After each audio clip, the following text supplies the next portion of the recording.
Hello, hello, hello. Hi, everyone. Welcome. This is another one of our live, and today we are doing butterfly fairy nails. So we're gonna learn how to deal with chrome today, and this beautiful chrome tip. That's just one color. Cause I use a sheer chrome to do it. So I manipulate the background. That's why it looks like it's multiple colors, but the chrome is just one color chrome. Let me put on my website first. My website is www.𝓑𝓾𝓽𝓮𝓻𝓂. I'm gonna pin my comments.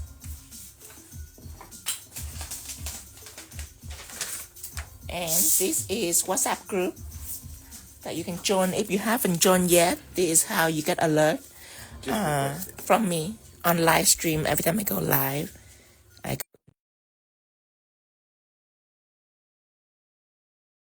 everyone that I be on. Okay, I already accept. Okay. All right, everyone, let's get started. Oh, and then let me make Tara moderator to add Tara. Oh yeah, yesterday it was tragic. What tell you, Tara? Tragedy yesterday. Tragedy. I didn't look up, so I didn't know what a tragedy it is, but people told me what a tragedy it is. Okay. It's hurt our feelings. We're gonna learn this, obviously, because this is the start of the show. We learn in the ombre, because, like I say, just one color chrome. So we're gonna learn if we want a chrome ombre, what should we do? If we want a double chrome ombre, what should we do? So we're gonna learn about that. And if we want chrome on top of chrome, what should we do? So we learn about that. And then these butterfly are similar, just a little different. So I'm gonna take out two nails.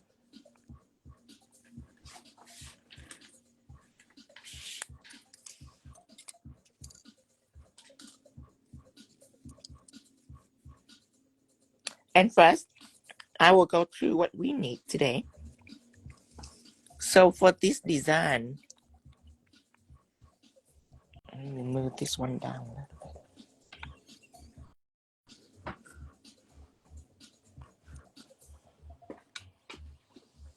Okay, much better.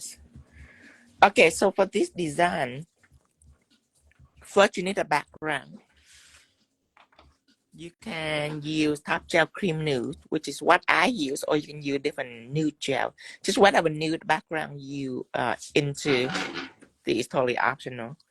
And then for the chrome, first I'm gonna put on a layer of pigment base that is responsible for pigment. So you need super pigment. I'm using my black super pigment, and then I also use a purple super pigment in my purple set, in my neon pigment set that I have. Let me take the purple out too. I'm using it all. Look at this. Almost using all of it. Okay. And then after I make all the colorful ombre, then I will use chrome base to adhere to my mermaid chrome. So mermaid chrome are all see-through, which means whatever background you have, it's gonna alter through the background. So that is what I use after.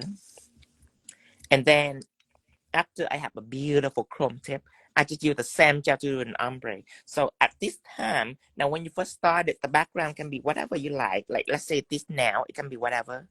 But when it comes to ombre, it depends on what new gel you have, because these are built for great ombre. So when it comes to ombre, being careful what you use, because some gel are very opaque and it wouldn't be able to do a good ombre.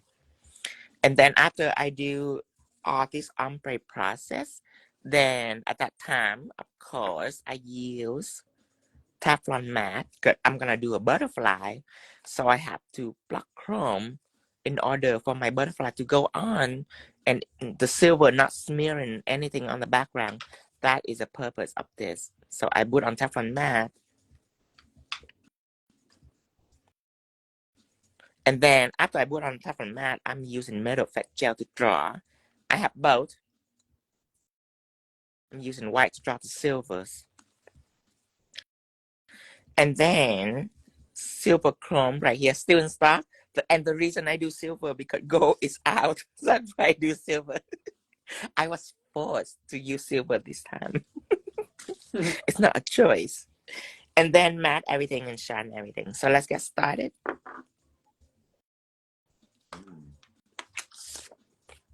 So Valerie said I tried to order something from your webpage, but I think you are not in the USA. So there are some companies that are out there faking his name. Oh yeah. It's not 𝓑𝓾𝓽𝓮𝓻𝓂 which is the website in the bottom. It say www.𝓑𝓾𝓽𝓮𝓻. If it's not from there, it's not my stuff. Because there's people out there that faking my stuff just because it's exclusive. So they try to fake it so they can sell it. So if it's not on 𝓑𝓾𝓽𝓮𝓻, it's not mine. And it's not the right ingredient.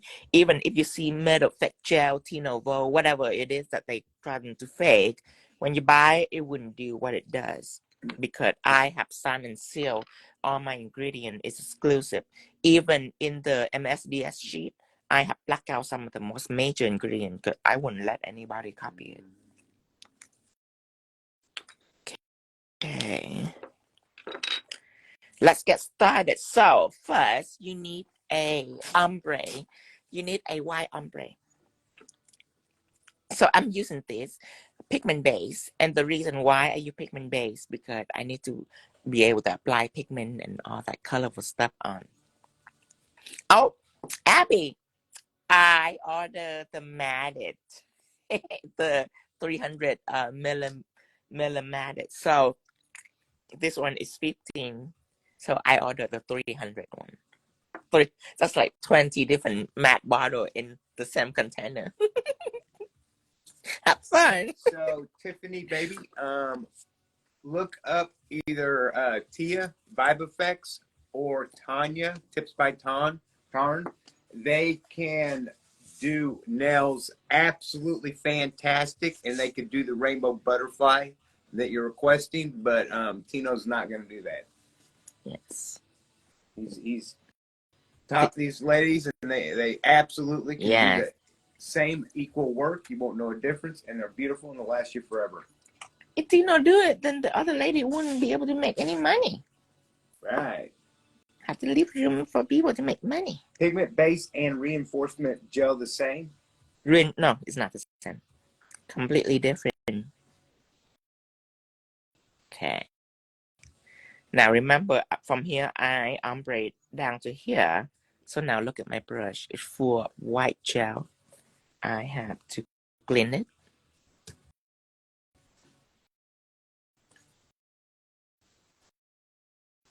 So now look at my brush. There's no gel at all. That is my cue. I'll keep on going. See this little spot right here? I got to go in and make sure it disappears.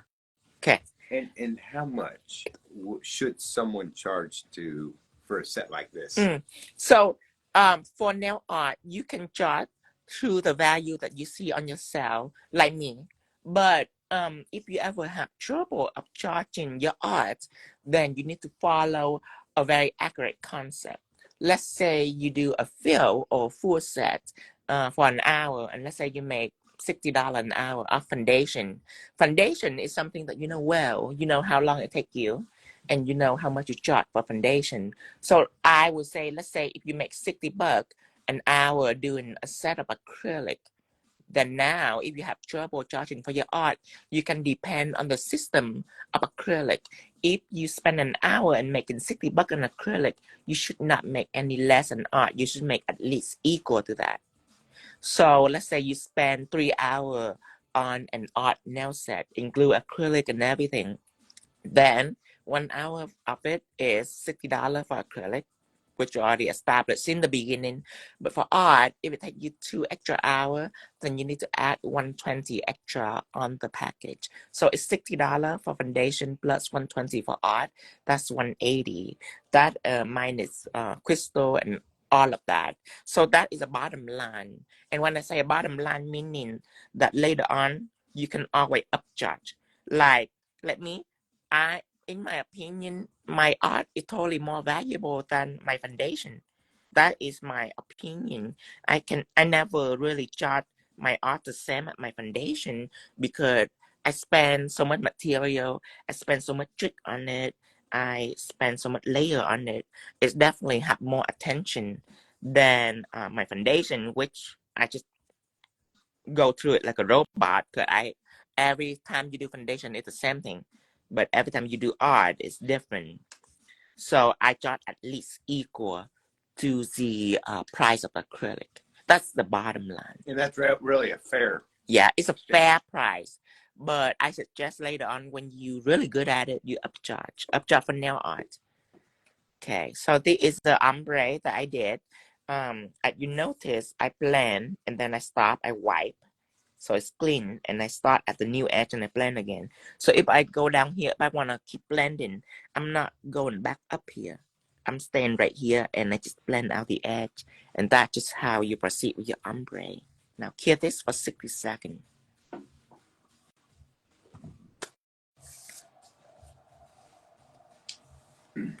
Any suggestions for beginner nail techs trying to build a clientele that matches their work style? So for beginner nail tech, first you should find a large public location.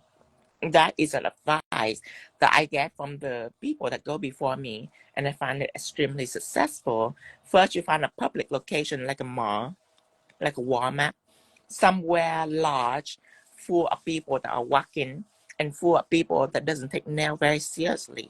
Usually in those kind of play, they usually charge like $30 full set, $35 full set, $16 fill, $10 pedicure, something crappy like that.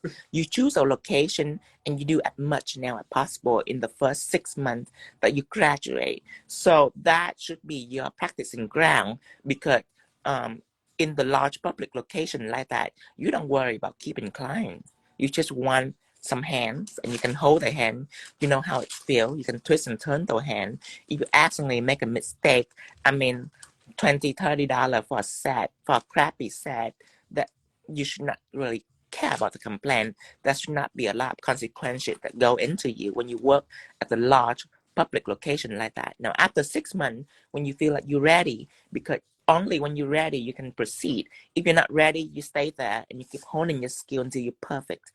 Now, when you're ready, you have 2 choices. You can either choose to stay to work in a salon, which at that time you need to find a reputable salon because you're ready to compete and you're ready to get clients. So you can stay in the salon or you can go out, open a studio. Now a studio, it's not like a salon where you can depend on the walking traffic. A studio is all you.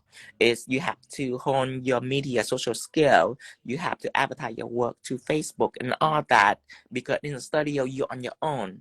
Now I will tell you the pro and con of salon and studio because I work in salon before and I work in studio before. I work on both. Now on salon, I'm telling you, yes, you have a starting ground because they have walking traffic. They have clients that already go to that salon before. So you have a little bit of starting point if you choose to stay in salon. But I'm telling you, you can get bullied in salon, especially for a new person. Doesn't matter if you're good or not. If you're really good, you're in a lot more trouble because there is nail tech that work in salon that are there before you and they wouldn't put up with your greatness. If you're great, that means that there's money going out their pocket and they will bully you. They make you take out the trash at the end of the day. They will, when your client come in and let's say they give you $20 tip, oh, they keep an eye on that client right away because they're working in the same environment as you. And then the next time that that client coming in, oh, they try to snatch it right away. When you are back there putting up the trash, here they were like, oh, I don't know where she is, but I can take care of you.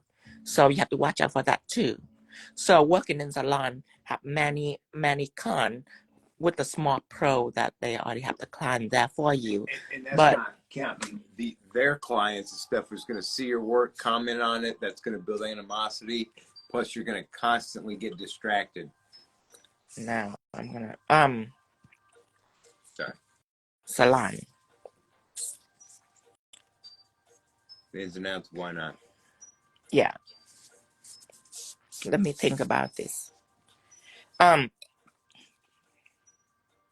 still working on. I'm still staying at the salon. I have one more thing that I want to tell you about the salon. I'm trying to hold my memory. Hold on. So beside the bullying, the client snatch. Oh, and you have to follow the pride. Oh, and the conversation. So let's say Becky coming in and see me. Let's say I see Becky for about 6 months to a year. So we build a relationship, right? Well, when you're in the salon, one thing that made me very uncomfortable is private conversation. You know, when I'm bonding to a client, of course, we want to open up. We want to talk about our husband, our boyfriend, our life, our kid, whatever it is that we want to talk about. Can you imagine talk about all that intimate stuff with somebody right beside you working on another person? You're not going to feel completely comfortable. You're going to hold back a little bit versus working on a private studio. Now it's all you. You know, I mean, you start now at ground zero. If you have 30 people on social media begging for your spot, that be it. That's no one else. It's all you. You have to advertise for yourself. But the environment that you work there are great. First of all, it's just me and my client. I can talk about whatever. I have a blast. I can drink champagne if I want to. And be in my private studio, I can control my schedule. I can come and go as I want to. So that is a dream come true for a lot of people, especially for a lot of people that work in salon for a long time and they know the stress. They are dreaming about a private studio. So I'm telling you first, just so you can be prepared. I absolutely love private studio. It's amount of freedom and the privacy that you need. Pricing are you. You can price however you want. And if you don't like a certain client, you can kick them out. You can say, I don't want to see you again. In the salon, you wouldn't be to do that. That's up to the owners. If you do that, you violate one of the rules. You know, it's up to an owner. You're not allowed to pick and choose people. And yeah, you might be able to pick and choose people, but you're not going to be able to get rid of them. They still allowed to come. Versus a private studio is up to you. So be aware. So that is my advice for beginner. That is your journey. I hope you follow up with the story because that is your journey there. Remember, public location is always something great to start out first. A mall, a Walmart, just somewhere that you know you're not going to take it very seriously. Now, time to do pigments. So I already cleared my pigment base for 60 seconds.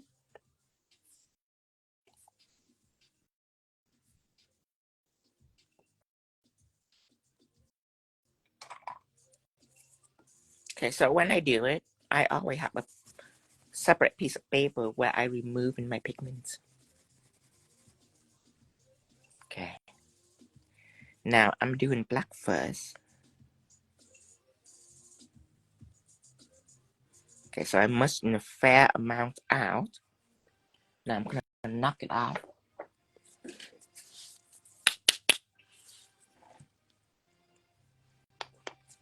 What nail tip you using, Tina?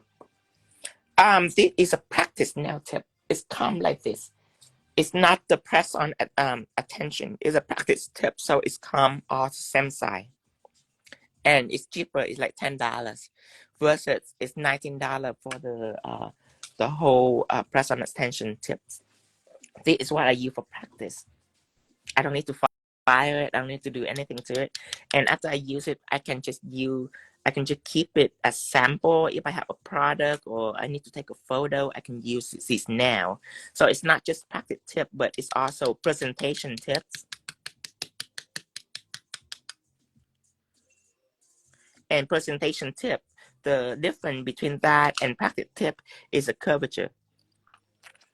The practice tip is have flatter curvature. than this tip, because this tip is built for it to be on people's fingers, so it needs to curve just right. But these tips are a little flatter, so it's allow people to see whatever it is that you want to show them.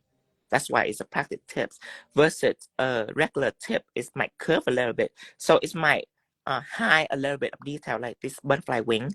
I have to turn it on this side to see the complete butterfly. Where if I do it on this tip, you're gonna see everything.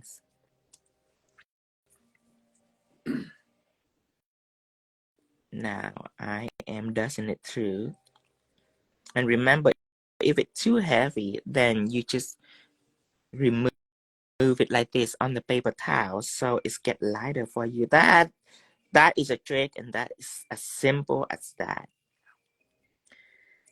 And light stroke, you're not allowed to increase your pressure on this step right here, and a lot of people do, just because when they do with light pressure, they don't see progress, so they increase their pressure. You just have to know that if you don't see progress, you just repeat it. You can do it faster like this, so you can stroke faster, but you're not allowed to add pressure. Your pressure have to be the same. When you're happy with that, you move on to another colors. And the amount of black right here, I can either smudge it really quick right here like this, like that. Or if I choose to dip it in some acetone, if I dip it in acetone, then it needs 30 seconds to dry. So if I choose to wash it like that, then I need another brush to use in between. But for this, we can just dry wash it, because purple is also a very deep color, so it's not going to give you trouble. If it's yellow, then I might choose to wash it. Yellow is a very high contrast with black, but purple, very similar. I always knock it out first, just so my brush is free of dust. There's no dust. Then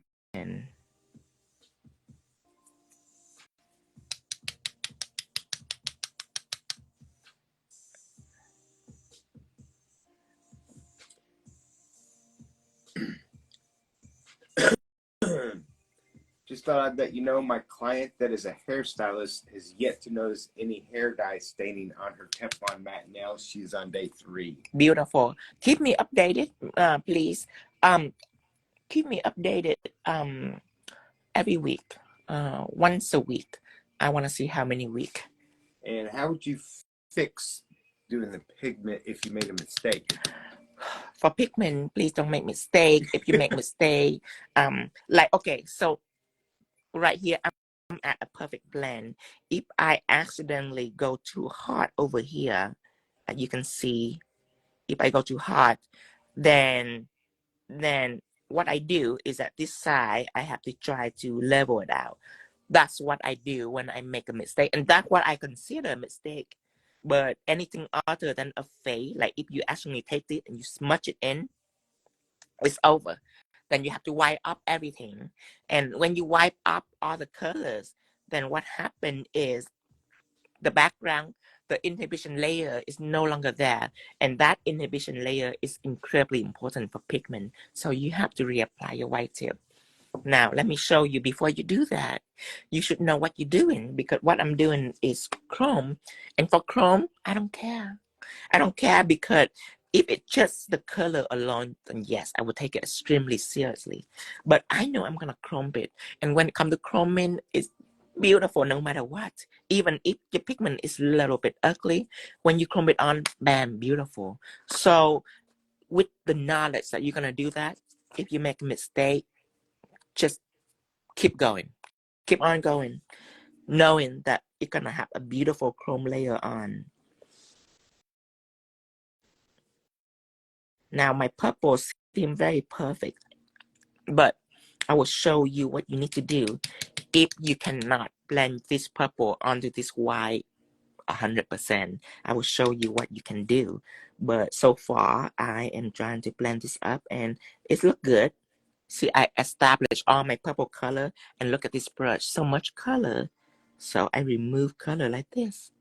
So now it's lighter, so I can actually feather it more efficiently, and it become lighter. This is an extremely useful skill. It's a makeup skill that I adopted. It's a makeup skill. A little bit different because it's on your nail. It's not on your skin. So it's a little different than makeup. But it's a very useful skill because you can blend at any given moment, at any, this is the whole nail, but you can blend just a smaller design. Anytime that I need blending, I think about pigment first because I know how to blend with pigment. Now, when it comes to this, if you need help, then you can use white pigment. Now, let me draw it out so you can understand what that means. I have a piece of paper right here.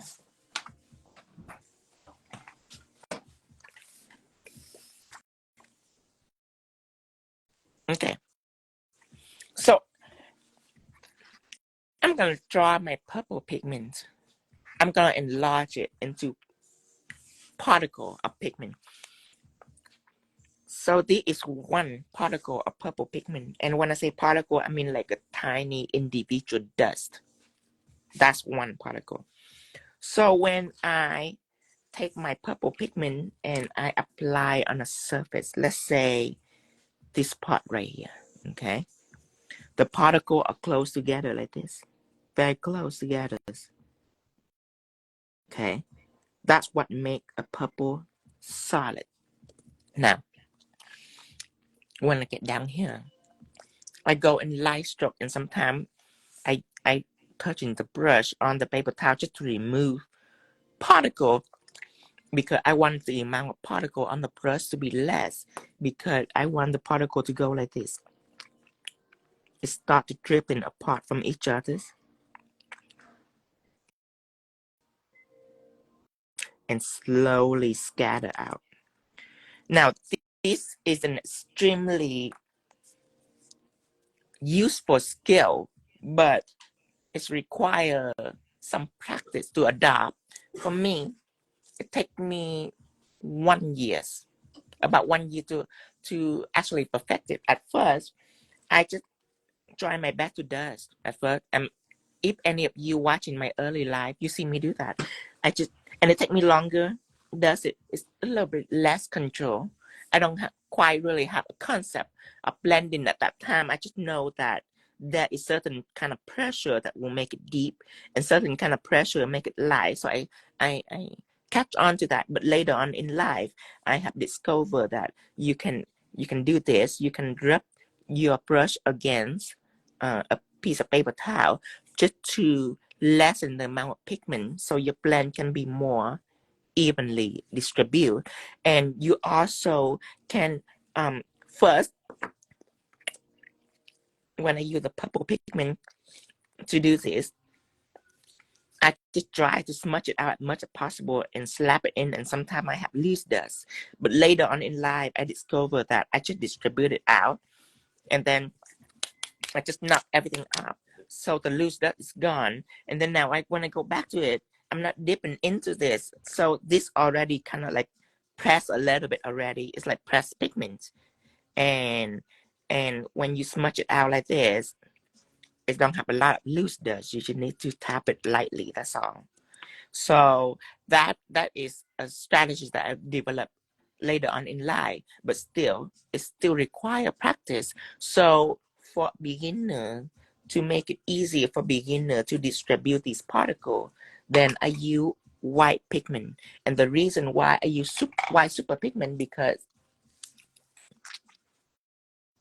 this is one white particle, okay? So it's like this, but you see, these are a very unique particle because in like on top coat, when top coat covered or when matte covered, these particles disappear completely. So what happened when you mix this and this together is this particle right here, it will be intertwined with this purple particle. So let's say if you just have this purple particle alone, it'll be a little more tricky to actually using pressure and using trick to space it out.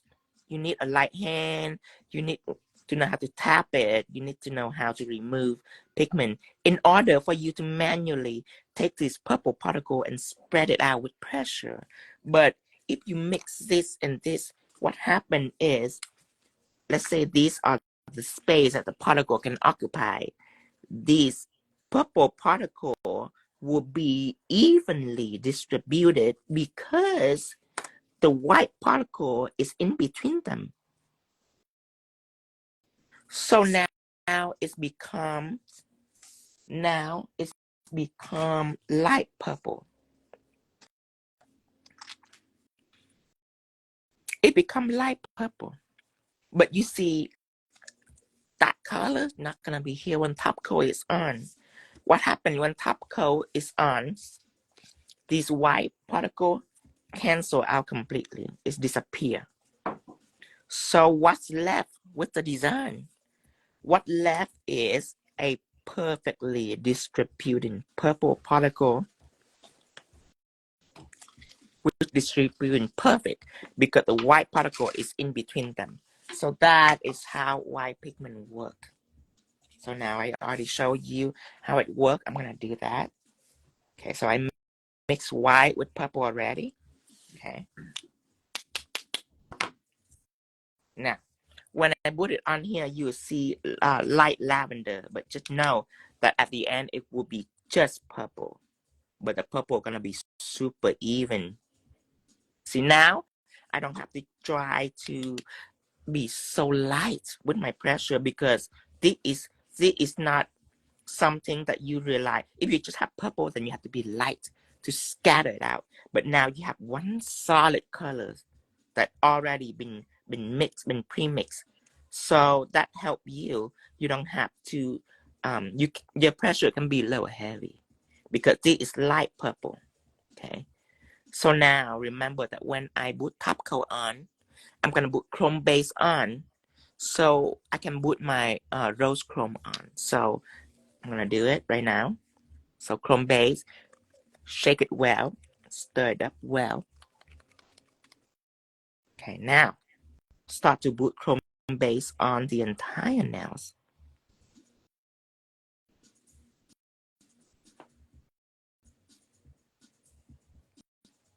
Put a generous amount, don't put a tiny amount.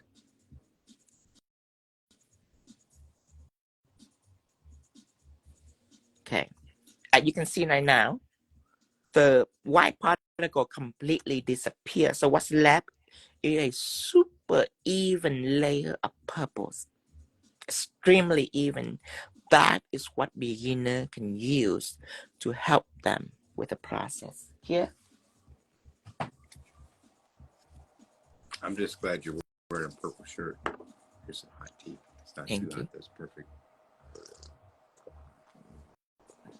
Thank you. So good.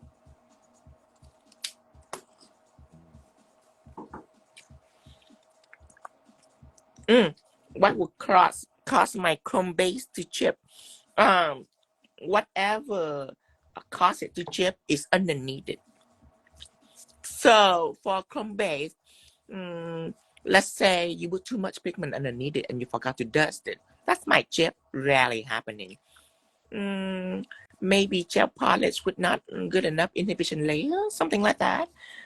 Or if you put chrome base on and you rub chrome on and the chrome chip, that's not the chrome base, that's the chrome. That's the chrome and the top coat. The chrome base have nothing to do with it. So let's say I put this chrome base on and then I rub chrome on and then put top coat on. If my chrome chip, that's not the chrome base. The chrome base still there. It's just that when you put chrome on and you put top coat on, if it chip, it's because when your client scratch the nail, it scratch away the layer that you etch. If that happens, you have several choices. Now, before you only have one choice, which is to use a base. A base is a sticky. The reason why you need to use a base, because chrome is just like fingernails and sticker. It's foreign material.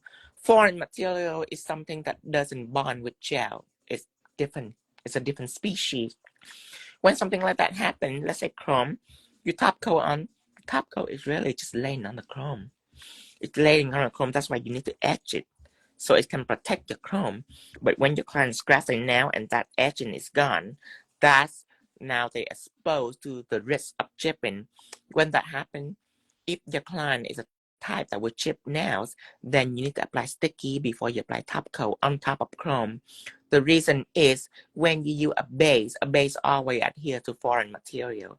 Like let's say a manicure. When you apply a manicure, the chrome base, the base coat, is the only thing that will stick to your fingernails. Polish don't stick to your fingernails. Top coat doesn't stick to your fingernail. Nothing stick to your fingernail except for base coat. That's why when you do a manicure, when after you prep and cut cuticle and wash your hand, prepping with alcohol and all that, before you apply the nail polish, you have to apply base coat. Before you apply top coat, you have to apply base coat, because base coat is more special than the rest of the gels. Base coat create like a double side tape. It can bond with your natural nail and it can bond with whatever on top. Now polish doesn't do that and top coat doesn't do that. So when it comes to chrome, you have to treat it the same way as you treat your natural nail. In chrome, polish don't stick to chrome really. Top coat doesn't stick to chrome really. Now a lot of people know that, but top coat don't stick to chrome. It's just laying on top of it. But a base will stick to chrome. The reason why I use sticky, because sometimes base coat can bleed your chrome. It can make your chrome glittery. That's why I use sticky, because I know sticky doesn't blend it.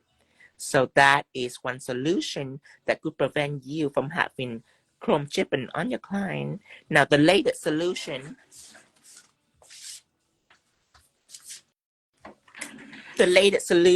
is liquid chrome. Liquid chrome is something that you cannot do art with. Like this butterfly, you wouldn't be able to do it with liquid chrome. But something like a butterfly wouldn't even chip anyway. Chipping is you only worry about something solid that cover the entire nail. That's the only time that you need to worry about if chrome chip. And for the entire nail, that's what liquid chrome is built for. It's only built for the entire nail. It's not built for design. But and the application technique on liquid chrome a little bit complicated. You see, I only use my fingers. That's the only thing that works. And then for people, I suggest you to use your finger with gloves on. So you can take your finger with glove on and you can rub it on. And the trick is when you start rubbing it, it's still wet. And you keep rubbing it and keep rubbing it. And when it's dry, you're still rubbing it until you can feel it shredding. And it's really cool because I actually allow some of the people at the beauty show to actually do it. I show them and then I tell them, do it now, do it for me to see it. And that's pretty fun to watch them do it. And they are like, oh, it's work. She was amazed. She's like, oh, it's work. It's work. And I say, it's all you. It's not me. Struggling with it for so long. I say, it's all you. So the reason for liquid chrome, because liquid chrome have built-in adhesive.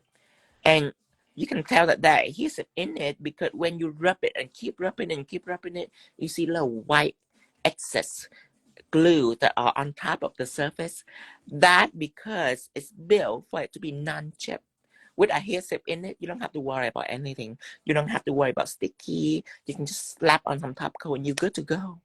And so this product is a product that prevent chipping, but the functionality of it is limited. It's limited because it can only cover the entire nail. It cannot cover intricate design like this, which are unnecessary. Because intricate design like this, if you use a powder chrome, you don't worry about the design chipping. You only worry about the whole nail chipping. So I'm gonna chrome it now since I already rubbed on my chrome base.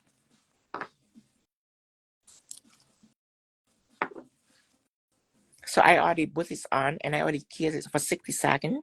So now it's time for me to use my Rose Mermaid Chrome.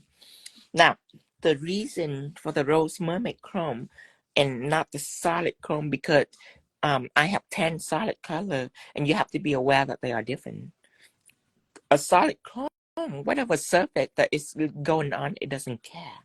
If it on black, it becomes silver. If on white, it becomes silver. If it on red, it becomes silver. It doesn't care what surface it is. It's gonna. That's why I call it solid chrome, because just beside the fact that it's pressed completely solid, the color also completely solid. Now, Mermaid Chrome is different. I have Unicorn Chrome, Mermaid Chrome. Mermaid Chrome is a little more What is this? glorious than Unicorn Chrome. Unicorn Chrome is almost like a sheer chrome. It's like one of the glass chrome. You know, it's sheer because the color is subtle. So you can see the background like more. You can see the background more. And the chrome is like a subtle layer of glossy chrome. Now this Mermaid Chrome, bam, it's heavy, it's strong. But the functionality is just the same with your Unicorn Chrome. It's see-through. See-through meaning whatever color that you have underneath, it will transform right away. Like this purple and black, it will become, you can still see the difference. You still see the purple, you still see the white, and you still see the black, but now it's beautiful chrome. So that is the reason for me to use a chrome like Mermaid Chrome, because it's see-through. There's many different kind of chrome. And that's chameleon chrome, like our Galaxy Chrome is completely chameleon. So now let's take a shadow applicator. And then we apply our chrome base on. First, I'm gonna tap first. And sometimes when I notice, let me wipe this off so I can show you. Sometimes when I start putting chrome on with the shadow applicator, I noticed that sometimes on chrome base, when I start rubbing it on like this, it's rarely work for me if I start rubbing it. Okay. So I discovered that dabbing it first, it's more like it. Dabbing it first, and then you can rub it. Okay. Just for you to know, it's important. I don't want you to do it and be like, oh, it doesn't work. Something about the shadow applicator. And for chrome base, if you want to use the silicone tool, you can too. Silicone tool work wonder. And I recently start to pay more attention to it. I start to see the value of it. To the silicone tool? To the silicone tool, because before when I do this, I find myself keep doing this again and again and again. And after I'm done, I'm taking my finger and I'm messing with it because I want all the loose dust to go away. Well, hello, silicone tool is practically the same concept. So I'm going to show you how I'm going to do it. My new habit. New habit, new technique. So I'm dabbing it so I can rub the whole thing on. Okay. And when you rub the whole thing on, you can dust it right away. Let me see. Go in circular motion, and then you can dust it off. And now you can go back with this. You can go back with this, pretend like it's my finger. I feel like it's shinier. Maybe it's just me, but I feel like it's shinier. So that's what I'm gonna do. You can do it too, and just up to you to see the difference. There's not much of a difference. I just feel like it's shinier, and I feel like it's cleaner. I feel like all the loose dirt is not that much. I don't have to dust thoroughly. So yeah, it's just a new habit I have. So Admire Lex said, can you do 3D flowers with acrylic one day, please? Well, let me just tell you, set it on the side. I don't think Tino's ever going to use acrylic again ever since he got this Play-Doh in.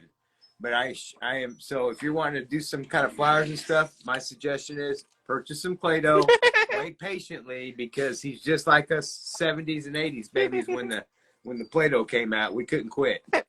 Since the day I have this, I say goodbye to acrylic permanently. No more fumes. Bye-bye acrylic. Bye-bye 3D roses. Bye-bye 3D flower made by acrylic. Bye-bye the 50. Bye-bye the 70. Bye-bye the 80. Welcome 2024. I say goodbye to acrylic permanently. Since the day that I get my hand on this. No more acrylic. No more headaches. Permanently. Oh, back in the day. Oh. Woo! Just like nail polish. I say goodbye to it permanently the day I get my hand on gel. I like, no point to go through this. We are better now. There's no point to go through this tragedy. The struggle. The struggle is for real. What about underlay designs? Underlay design builder gel. Thank you. Now that I can see happening.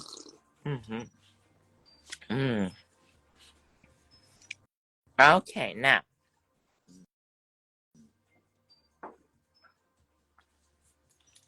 I am gonna perform an ombre. So I am gonna use Top Gel Cream Nude, apply on the nail bed, and then I'm gonna use the ombre brush to ombre it down. It has to be perfect because it's a chrome ombre. Now, and as you can see here, up here, I don't really pay attention to chroming. I have some open spot up here because it's gonna be cover, so that's why I don't pay attention to it. Now I'm gonna apply Top Gel Cream Nude.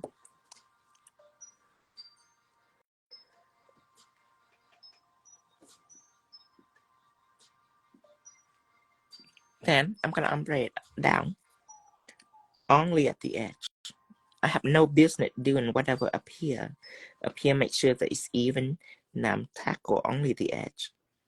And tilt it down so the light, you don't want this light right here. You want the light to be gone so you can see. You need to be able to see what you're doing. Just the edge, please. Nothing else. Do you prefer hard gel? Hot gel. Oh, I like hot gel. I like soft gel. I like hot gel.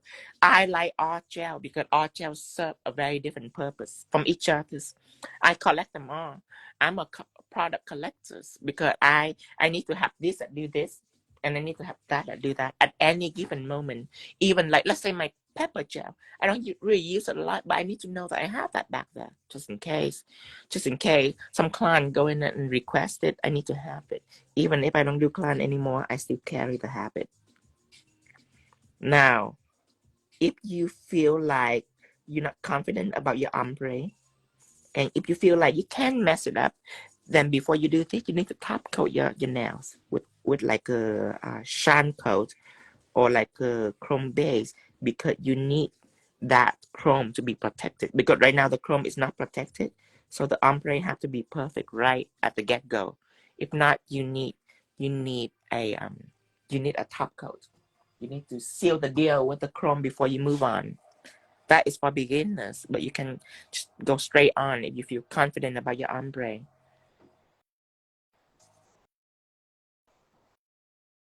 Okay, I'm gonna apply another coat, second coat. If you don't use acrylic, what are you using? Play-Doh. Nope. Play-Doh Builder Gel. Before I use acrylic for foundation, then I use acrylic for 3D and all the 3D embossed stuff. But the day that I received Play-Doh, it worked the same, but I don't have to watch out for the timing. So if I don't have to watch out for the timing, that means reduce stress. And when I do now, the less stress I have, the better. So I do a lot of layer design, so I don't want any extra stress. So acrylic is an old way. Before that, I have nowhere to turn to. But after Play-Doh, I'm not going back. I'm not going back because my life is just more difficult. My life just got easier now with Play-Doh. That's no point. With Builder Gel, with all the clear texture gels. And then later on, I might dabble into more embossed stuff too. Because I love embossed stuff. Do you find that Play-Doh adheres to gel as well as acrylic on acrylic? Yes, but you have to know how to do that. When you first put on Play-Doh, it's designed for a more drier surface so you can work easily without it sticking onto your nail. With that, you have to be aware. Play-Doh, after a minute, it will start cell level, but not the whole bead of Play-Doh, but just on the surface of Play-Doh. It's cell level so it can stick onto the nail. So you have to be aware that if you take a piece of Play-Doh and you enjoy its ability of non-sticking, you have to know that when you put on the nail, it's going to be non-sticking too. It has to be like that for it to be easier for you to maneuver. But when you put it on, you just have to be a little bit tricky on your pressure because you have to tap lightly for it to not fall up, right? For it to grab on just a little bit. And when it's already grabbed on, then you can stop tapping it. And the moment it stays on the surface, then you're good to go because after a minute, it's going to start melting on just its surface so it can start bonding to the gel. And if you need to cure it, like really soon, you don't have time to wait, then what you can do, you can apply a little alcohol or acetone right underneath, and what happens is the acetone will seep into the crevices of the surface and the clay dough, and that will melt the clay dough just a little bit on the surface. That will bond into the surface too. And then silicone, you don't have to worry about that because silicone is cell level all the way. Clay dough is a little drier. Silicone is stickier. It's cell level all the way. So when you put on silicone, you don't have to be tricky because it's easy for it to stick on the surface. Something that I haven't told you that I need to told you is I just discovered that the bottle that make the silicone doesn't stick to silicone. So when you work, if you don't want to pull out baking sheet, you can just leave it on the cap like this. It don't stick. Yeah. It's amazing. I can't believe that it took me this long to even realize that the silicone doesn't stick to the bottle itself. It doesn't stick to the bottle itself. It's like the needle in the, remember? Isn't that wonderful? Isn't this wonderful? This is huge. This is not small, this is huge. It don't stick to the darn bottles. Imagine that. Yeah. This is huge to know. This is very good to know. But yeah, when you work with things that you mess with your finger, you have to know how its bonding process is. Because it doesn't bond in your hand. Remember, have to be aware of that too. Know your products. Okay, now another layer of ombre. I always do that. I don't know why. I always do another layer, even though it's look perfect. I want to do another layer. And now I am gonna show you ombre, and I will show you on a piece of paper so you know. I need a new piece of paper.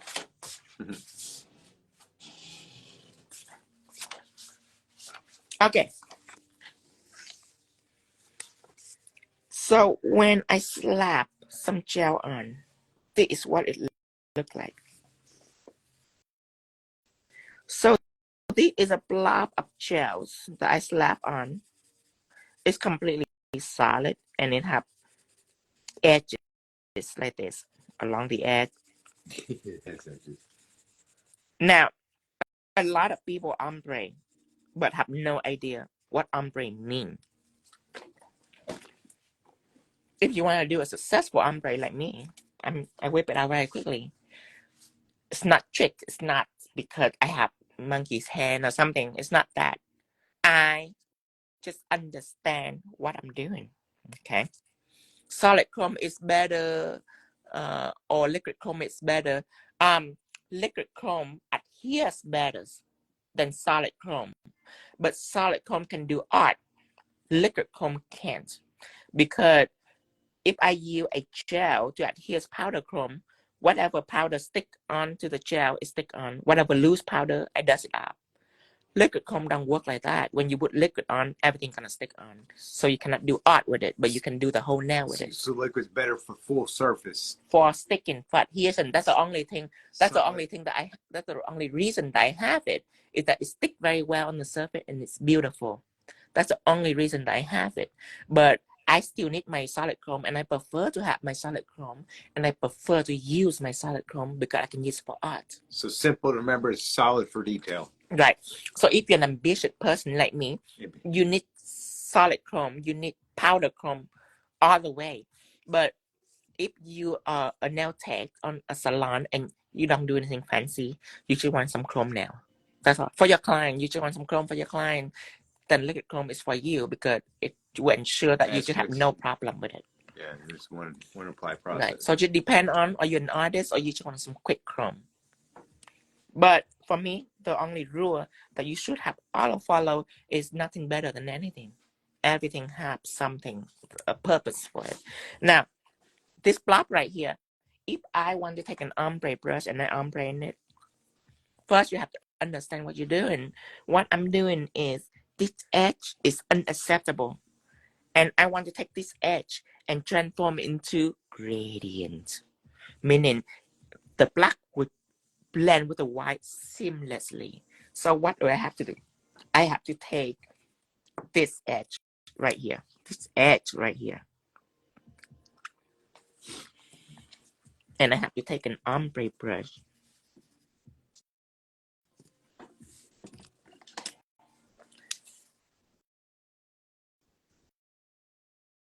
I have to take an ombre brush and use the tip of it to feather that edge out. And the edge, when I first feather, it's gonna look like this. Okay. Most people will try to go down. No, I'm just from here to here. That's only a little bit that I ombre out. And they're gonna look like this. So I go over again. Because most people will instinctively pull it down, try to stay either in one spot or try to pull it out. No. You stay right at this edge and you keep pulling it out. Second time, it's gonna get a little denser. Okay. Third time. So the more you do it, the more dense it's gonna get. And then you're crisscrossing?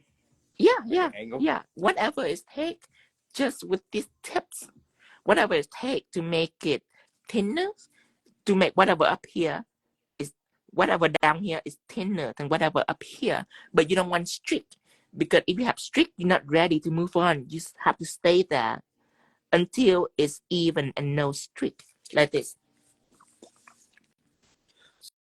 So would you say you're kind of doing it like a football field, running into the next section and not going past it, but to that every time? And then once that's fulfilled, you move on to the next 10-yard line? Yeah.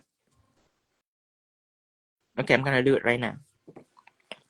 Okay, so I have a blob. As you can see here, a blob.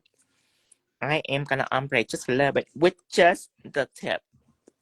However, just think that just because you work with the tip, that you don't need to care about whatever in here now. You need to, because if this part have gel, it's gonna be stiff and you're not gonna be able to move it.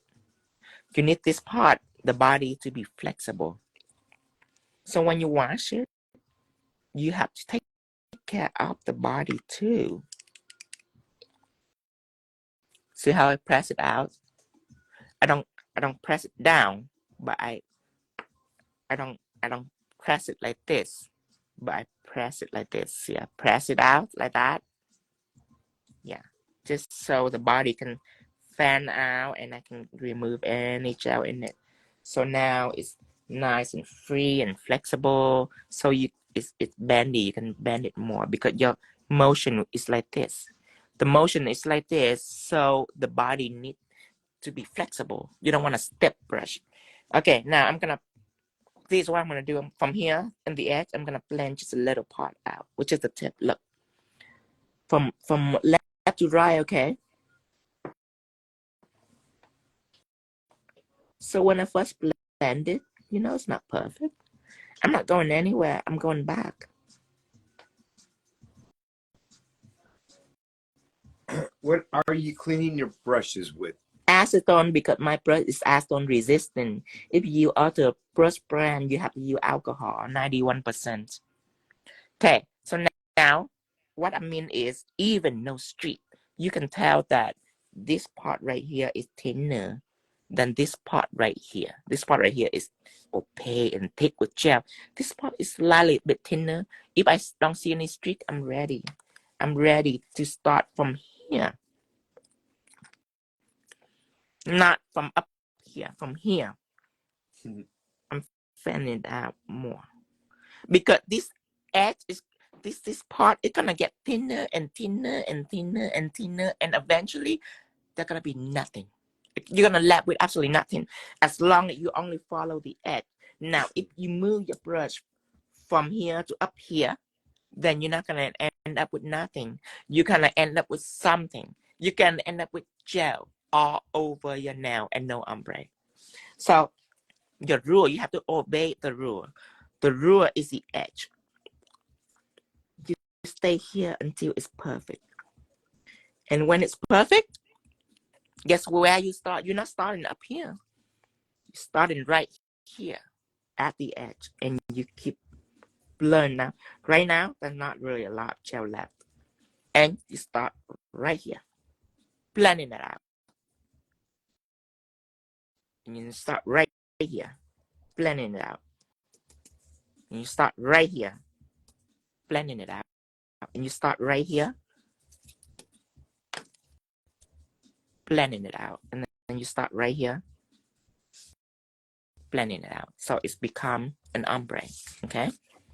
So that is what I'm gonna do, and watch very carefully.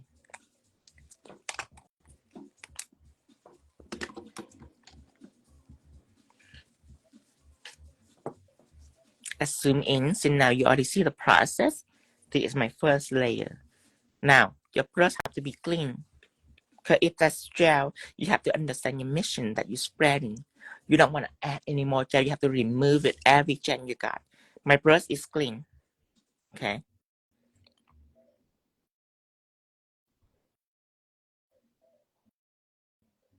Okay, it's a hair up here. There you go. What is the base color?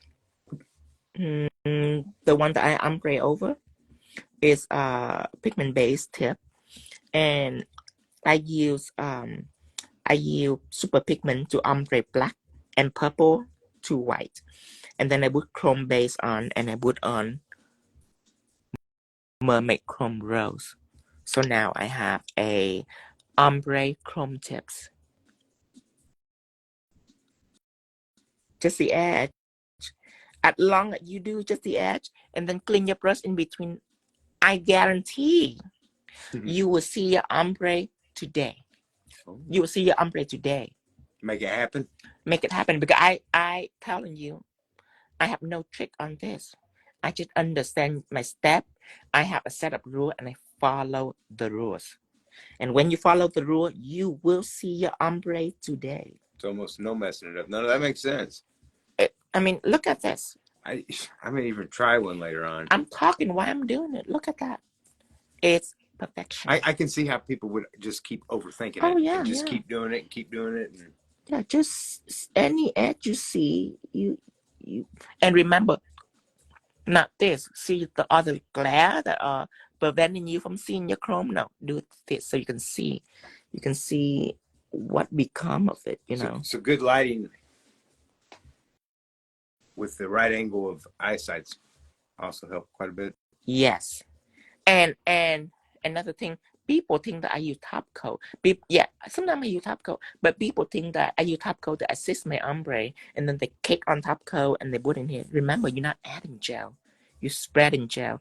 Top coat will not help until you get too dry. Let's say I'm down here and I have barely any gel left, and it's really dry for me at this point because my brush is dry, my surface is dry. There's barely any gel. But when I might use a little bit of top coat to moisten up my brush, if the color is so weird, like a black or a deep purple or deep blue, like a deep colors that I just need it to ombre out more, then I'll use top coat. But for a nude like this, no top coat. It's light. Here. So that's the concept of ombre. When you understood that concept, you can ombre on anything. When I first started out, I don't quite understand the concept of ombre. I am the type that would do this. I'm just gonna do this, and then an hour later, I'm still doing this. Second fingers. I'm doing this because I have no structure. When you have no structure, trying to make it look right, you're not just going guessing. with the steps. That makes a lot of sense. When people don't have structure, it's just emotion. They do this and hope for the best. Or this, like two color, like nude and purple, and then like that. Sure, that might work, but it would not work with just one color. It's only work with two colors. So remember, I hope for the best on this, but the more you develop a structure, the easier it is for you to do. But now, and then I have tricks like I have like sponge and all that fun stuff. But now I have so much control with my ombre, I don't even care about the sponge. Sometimes I use sponge, but with all the, and then sometimes I use pigment and all that. But now you just have to know that the more you do it, the more strong your muscle memory gonna be. Okay, now I want to draw a butterfly. Oh. So now we already know how to do a chrome ombre and how to make a chrome colorful. You just have to use a sheer chrome with a colorful background. And remember, with a chrome on, your pigment can be ugly. It's okay if it's ugly because the chrome gonna make it beautiful. Now, if you want to chrome again, like let's say I want to make one silver butterfly, then at that time I need to have Teflon Matte to separate the chrome. So this background right here, chrome will not no longer sticking on it anymore.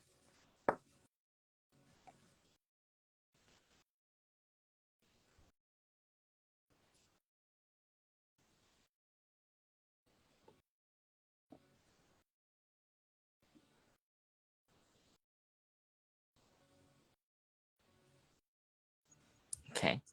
If that's stick on it, don't worry about it. I just use this coat to prevent chrome. It's not a finished coat. So there's no reason for me to worry about any streaking or anything like that. So clear this. If I use a finished coat, then I use 2 coats. Thank you. Now, so this is what I use.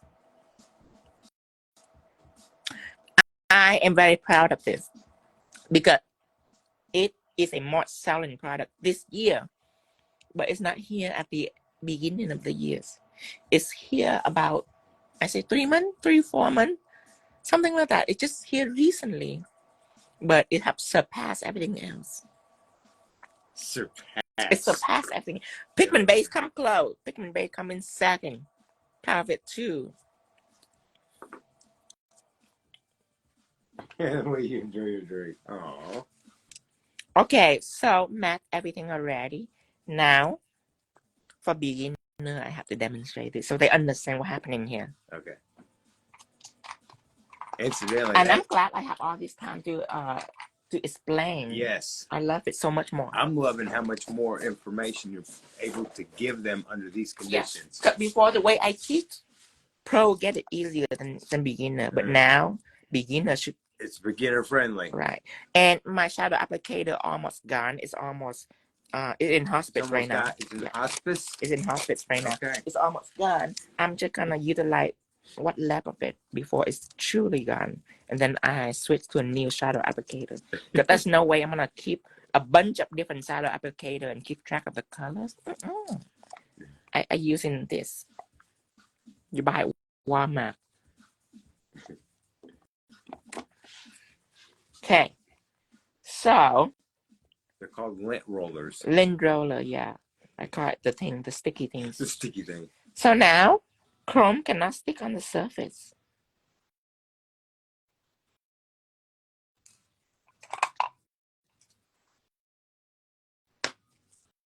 Because I use Teflon Matte.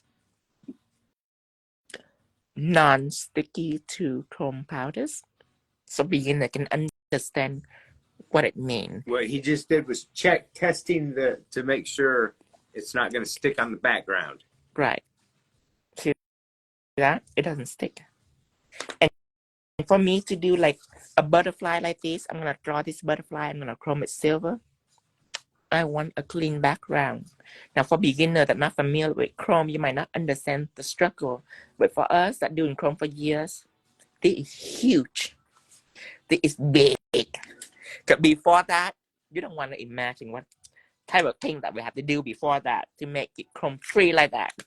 We have to do different things because chrome love everything. Everything. Chrome love everything. It might not be nice and shiny, but it love everything. It even love matte. Like matte, it might not be nice and shiny, but it love matte too. It's greedy. Chrome is greedy. Chrome is greedy. And I have found a product that say no to chrome finally. It say back up. Don't stick on me. And it's huge. So I'm using metal effect gel. The name speaks for itself. I use that. Here's chrome. So I'm gonna take it out. I have black and white. You can use either one. You can either black or white. I use white because it's more beginner friendly. You black, you have to be careful on the thickness of your pattern. Just stroke. Don't make it too thick. And now.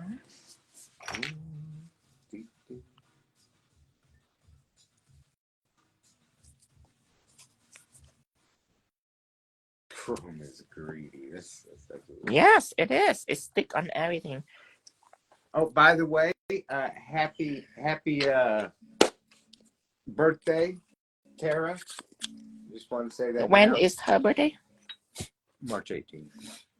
Is it already past March 18th? No, I'm doing it early. Oh, early. That way, Happy birthday, that way I Tara. don't forget. If I do it now while I'm thinking about it, because you know I'm not. It's not that I wouldn't forget someone's birthday's the 18th. It's the fact that I wouldn't know it's the 18th. Oh. And you know what? That's how it always has. So I thought if I start now. Okay. Let's use our trusty. Let's use our trusty 10 millimeters. My favorite brush, even though the coloring brush is very hard this month, I would not forget our friend 10 millimeter brush. It has been with us in the very beginning, have been nothing but helpful. Okay, let's try butterfly. So let's break it down the butterfly too. Okay. So butterfly time. The wing of a butterfly is very simple. This is a body. It's one triangle. One is 45-degree angles. And one is 90-degree. Okay. This one have to be a little further than this one because the way it's going down is not going straight down. It's not going straight down, but it's going slanted. Okay. So from here, slanted here. Okay. So almost 90-degree. Like 92, 95 degrees, something like that, slanted, not straight. Okay, and up here even more slanted, connect these and zip together.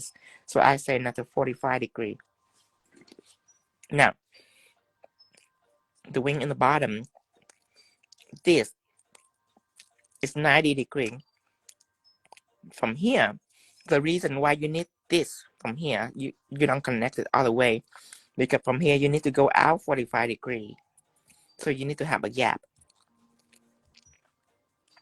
From here, go out 45-degree, and you're gonna connect them, but not straight. You're gonna, from here to here, it's a straight shot, but it needs more slanted in our corner. Okay, so for a butterfly wing to be effective, you need to add more dimension, but basically it's one triangle and then another, I would say another triangle if you see it this way. If you see it this way, one triangle. It just matters where you put it and how it's laid. So body of butterfly, you always remember the wings slanted up and somehow it's going down and then it's going straight. So the other one can peep out like this and connect them. So for a butterfly wing to be effective, let's add a few detail into it. So first you have to know that this part is differently than this part. Okay, that's a different part. This part is differently than this part. So for wing, on the top right here, I always going flat to just make it not pointy. That is preference. And then I go down. Okay.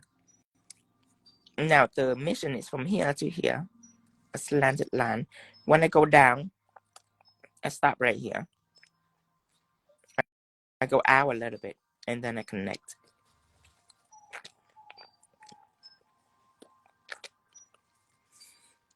So that is something happened right here. I go out, I go down, but then I stop and then I repeat, go out, down again. So now here, I start to curve it. I just cut it right here in the middle of this. And then I stop and then I bend it out just a little. Bend it out just a little so I can curve all the way in. And after I do that, I can, from here going out, you can slant just a little bit of this if you want to. Going on end, and if you want, you can have a little tail at the end, just depend on what kind of butterfly you want. And then if you want to draw it in, you should know that everything is going into the centers. To one pivot point. To one pivot point. So for me, it's an abstract butterfly, so I just start from the edge and it's going in. But this is a structure, dynamic structure of the butterfly wing. You don't have to do all that. I'm just showing you what all you can do. So Options. one pivot point right here. It would be like a leaf shape right in the middle of the wing. Like an eye. You have to leave some space here, some space here. And what you do is start connecting.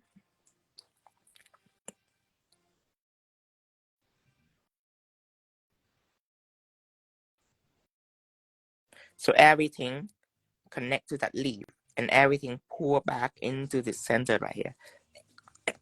And now the leaf, this can be an eye, it don't have to be a leaf. Again, everything is pulling into that. Now, when it comes to wing, one thing that's responsible for its beauty is it doesn't go here and then stop. If you do not look at the black line that I draw, if you would please look at the white background. Don't look at the black line. You look at the white background. While you're drawing, look at the white background? No, not while you're drawing. You at home looking at me. If you would do me a favor and remove your eyes from the black line and move your eye into this white line, this white space, you will see that it have angles. Okay, there's angle right here that you need to get rid of, and there's angle right here that you need to get rid of. Okay, and you need to do that all along the wing. You need to get rid of all the white angle. Whatever going on in here, you don't have to worry about it. Just out here. Same thing here. You see, remove your eyes from the black line and start looking at the white negative space behind. You can see there's an angle right here that you need to remove. You need to remove all of this. And then remove all this angle and all of this. Everything's nice and flush for the butterfly. Now, another thing you can do is white dot. Usually have a little white dot along its wing. So when you get here, if you want a little more space, you can.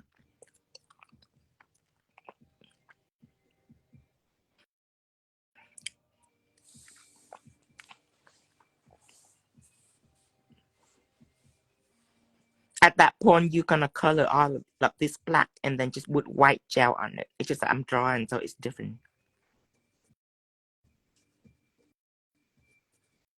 And then out here, you can extend the perimeter that you're using. Like whatever out here doesn't matter. It can be like that. It can be non-even like that. Make butterfly more beautiful. Something I More noticed. natural. Mm-hmm.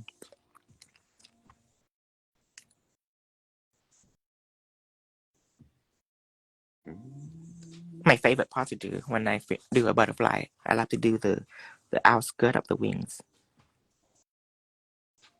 I know we're all sitting here like, ooh. And then some white spot right here too, and antenna. So it's a dynamic of the butterfly. You should have to know the structure of the wing and where to turn. Because something as simple as a butterfly, sometimes people might get messed up a little bit just because they don't understand the dynamic of the wing patterns. You know, it looks easy, but I've seen so many people not to struggle with it back when you was teaching in classes. Right. So you just have to learn the rules of the butterfly, and after you learn all the rules, you can start breaking rules. Work your way into abstract. Yeah, like right now, I'm gonna do an abstract butterfly. Oh. Quasha. She would like to have that paper, please. Quay Hollywood. Mm-hmm.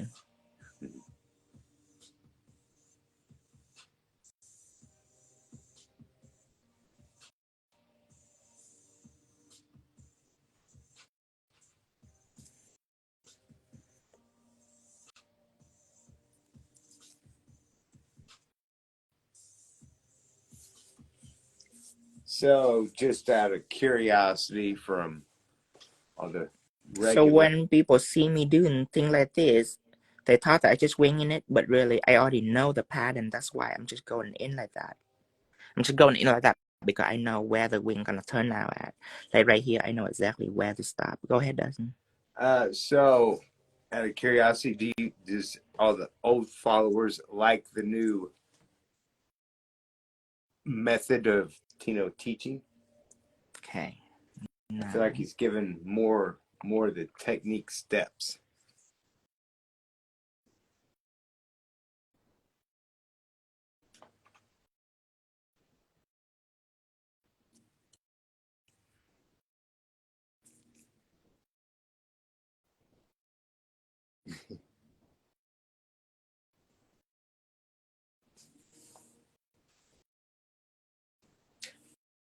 Tino, they seem like the old way they said they did. No.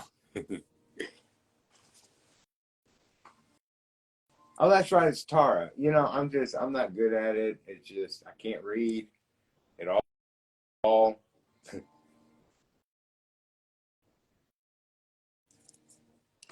when you know how to do a butterfly, you can do it however you want. But you have to know that it's a rule. It's our rule that we have to obey. Is you have to know all the rules before you break rules. That's a golden rule. If you don't know the rule, like if you never learn how to drive, you shouldn't just buy a car and drive. But after you go to all the class, pass through the license, pass through DMV, all that, then you can go 150 miles per hour on the highway. Nobody cares as long as you don't get caught. No, you can't go 150, or you shouldn't go 150 unless you can afford it. Now, if you can afford the ticket, I just say they're don't get like, caught. hey, let's look at this as a nice carnival ride. I We're just say don't paying to get get in caught. it. That's it. Don't get caught. Well, you can't guarantee. I find it goes a lot better if you look at it like you're going to Disneyland. You're gonna drop $300 easy, and that's even if you don't eat. Just parking and just gun it and go for it and be like, I'm gonna get a ticket.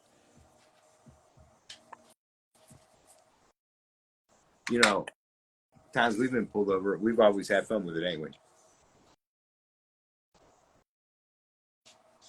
Okay, now I'm gonna put silver chrome on it.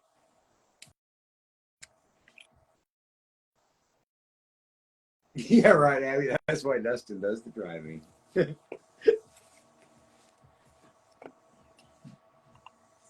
they ever watch me drive, they know I drive like an old man.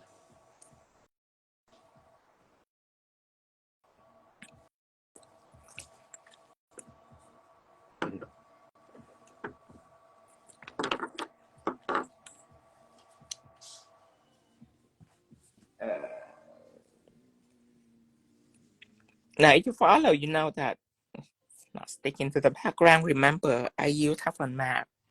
So chrome, it doesn't stick to my background because I use Teflon Matte. Now, the white, I use metal effect gel for the white. So the reason why I use it because chrome adheres into it. It's built to adhere chrome very well. There's a period of time that I use my art gel for chrome and it sticks to chrome, but it's not well like metal effect gel. Metal effect gel is beautiful. Mm.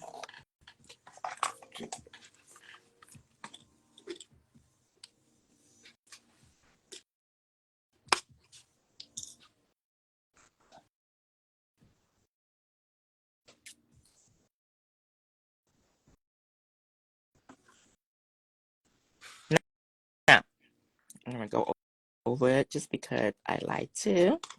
It's optional. You can do it, you cannot do it. Up to you. I just like to rub it like this.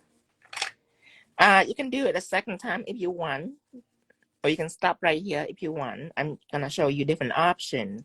This is how you should do it. You should mat it and trace back the shine with chrome.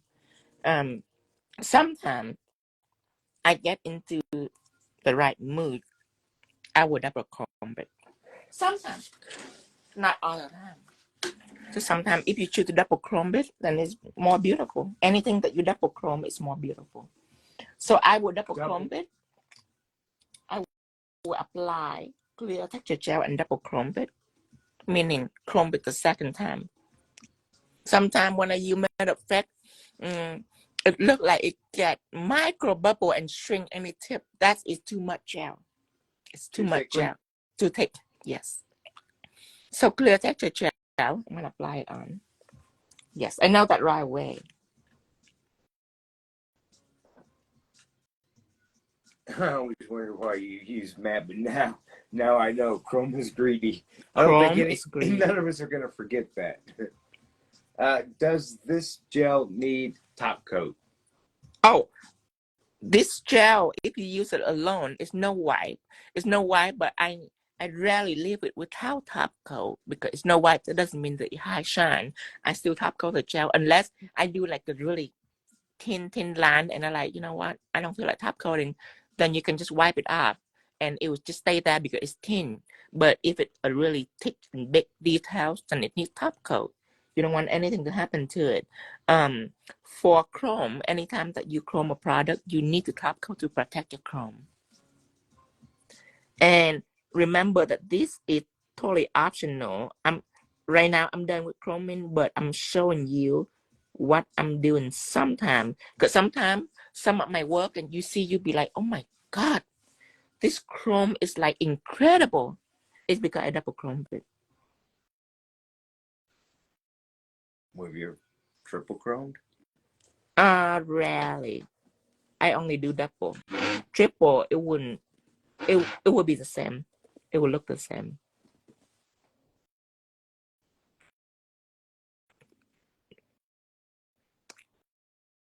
And double chrome, the reason for double chrome, because again, I'm going to draw chrome particle.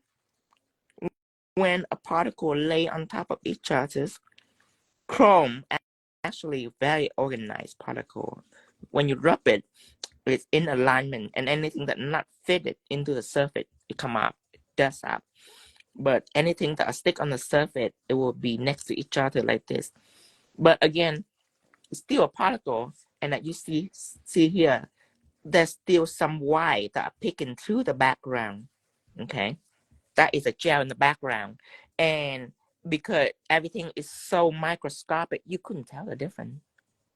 So normally what happened is when we put a gel on and we put chrome on, this will reveal a little bit of the tiny crack on the background will reveal, but you're not going to be able to see it. But when you double chrome, what happened is another layer of this identically going on. So now it's cover everything. That is a reason that sometimes I double chrome. It's not mandatory because your client not going to see it. It's just it's just an option for you to do if you feel like you need to. If you feel like you need to do it, then you know you can do it with a clear gel, with a texture gels, or even a chrome base will do. Texture gel is more thicker, so it's lower. So did I just hear you say basically, if you've got a not so good seen client, feel free to make mistakes? Most of my clients, I don't double chrome for them. Just one chrome will be enough. But let's say I do a Taurus set, a golden 3D. Oh yeah. Board that I spent quite some time on it. That when I post, I want it to go extremely viral because I spent some time for it. I need it to be worth it. That when we do double chrome to show people the extravagantness of it, the stand that it can get to, the shininess, the realness of it.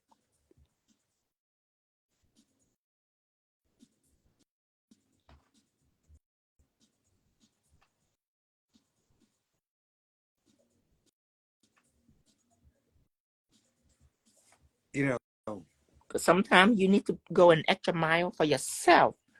but sometimes you don't need to go an extra mile for your client. Like I would draw, let's say I would draw a portrait for my Instagram. I would draw like a famous actor. Let's say Scarlett Johansson is my favorite actress. So let's say I draw her. Do you think I draw it on my client so I can remove it 3 weeks later? Hell no. Hell no. I would draw it for myself so I can post on my Instagram. But for my client, when they bring picture of their granddaughter to me, I'm not gonna draw your ugly granddaughter. Okay, I'm not gonna spend an hour drawing a portrait of your ugly granddaughter. Get out of here. I only would put that much heart and soul into something that belongs to my passionate about platform. yeah. Something that I feel important, that people gonna see, that it's gonna represent me. Yes, I will put hands on it. But something when I make money, I want fast money. I want fast money. And if I put heart and soul into something, I need a pictures. And when my client have ugly hands, no beautiful work for you. That's not what I meant. You still can get beautiful work. You're just not gonna get my heart and soul. You know what I mean? My heart and soul is for pictures, for something that I will see years from now. But something I remove in 3 weeks later, my heart and soul not gonna be in there. One layer of chrome for you. Yeah, get what you pay for. Yes, but something that are more than just money. Something that can passionate about. Pass all that. It can survive to the test of time. That I know I will only do it once. I'm not gonna do it again because it's boring to do it second time. Yes, my heart and soul gonna be in that. I'm gonna do 2 layer, 3 layer, whatever I need to make that set extremely beautiful. So you need some calculation. As I said before, each time that I teach you a set, you don't need everything in that set. You don't need to take that whole set and be like, I need to learn how to draw a butterfly. Yeah, you need to learn how to do all that to hone your skill. But when it comes to make money, you know that you can dissect that. You can just do an ombre, black and purple ombre. That'd be beautiful. You can just do the whole nail, black, purple, white ombre, and then put chrome on all over it. That can be a nail set. If you choose the ombre, you have to know that's an extra step.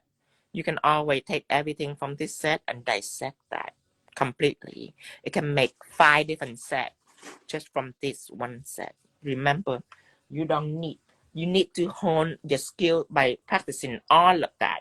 But when it's time to do it, you can pick and choose. Okay, like just one layer. Now I'm gonna put on another layers.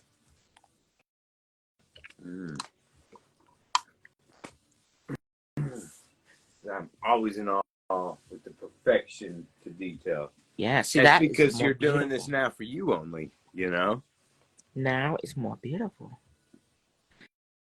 Now it looks like it's before. People probably can think that I chrome it, but now it looks like something that I bought. They're like, where do you get these stickers? The type of people that will ask you that, you'll be surprised. Where do you get it? Where do you get these butterfly stickers?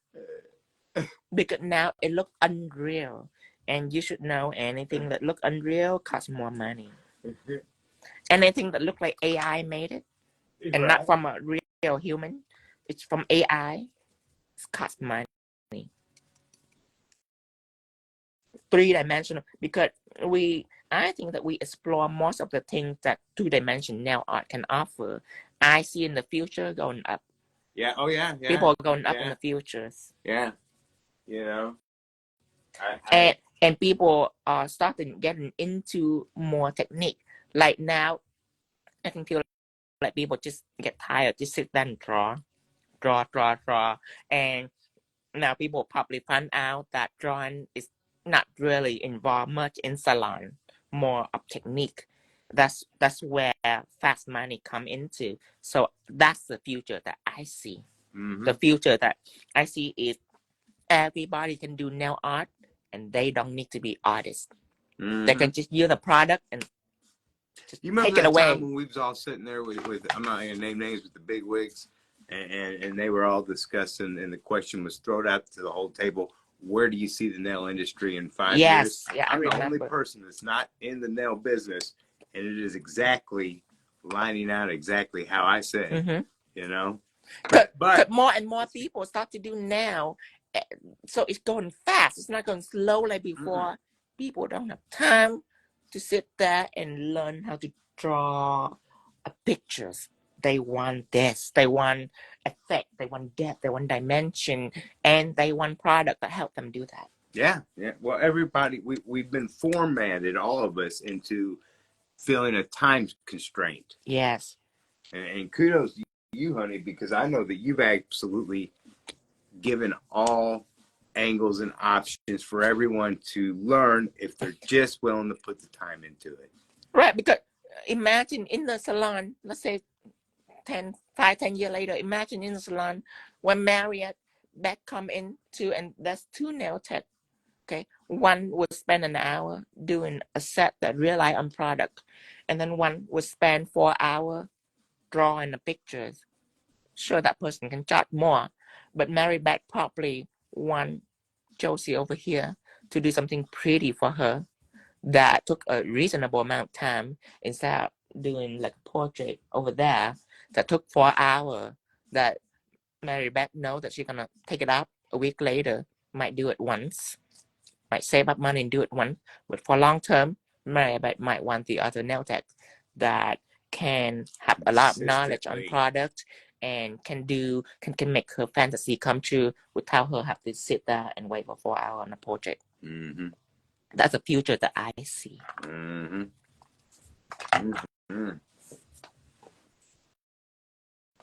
Okay, now before this, I'm gonna mat everything. Before I put shine on, I'm gonna mat everything. Nice. That way, the design like this are not something that you worry about it chipping. Just because everything around it is safe. It's wrapped in the chrome. This part you don't worry about. Now this part in the edge, that's when if you client chip, then you put on sticky, stop that from chipping. So like you said earlier, chrome and top coat really isn't adhering. Right. So this is double safe, really. Right.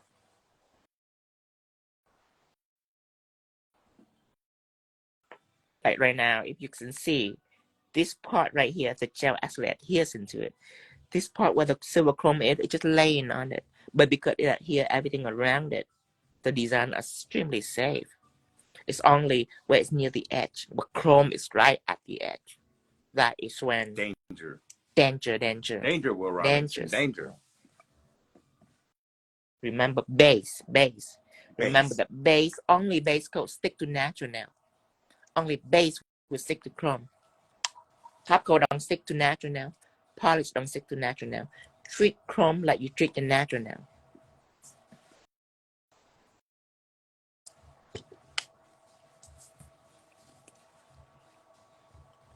Well, that's the problem, is we do, and that's how it comes out dangerously. And then after it's dry, I just shine it back with shine it.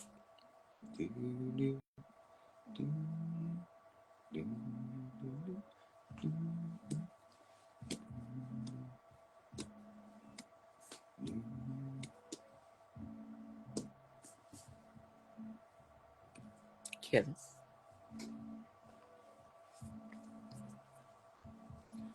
Well, one of these days, I'm just going to pick up a nail and start trying to do some. Somehow watching you just really makes me feel like well, that's the thing is, you know, after I'm done watching you, then I just want to hang out with you, and I wouldn't ever want to waste the time doing a nail for no reason. When I'm done matting it, before I take shine the top coat and draw into the silver chrome, what I like to do is take acetone or alcohol and wipe the surface so the top coat can grip better. Now you can avoid the cuticle, thing like that. If you chrome the cuticle and all that, and because when people top coat, sometimes they don't cover the cuticle completely. So when you wipe it, it might come up just a thin line on the cuticle. It's just because of your application process. If you're afraid of that, you can just avoid it. And you need to check to make sure that everything is matte. When everything is matte, that means everything is covered. If there's something is shiny, that means it's not covered completely with top coat. It could be too high, or you're just not stroking it good enough. And if there's something that's shiny, when you wipe it up, it's going to be gone. So be careful. Now, I can put shine it on.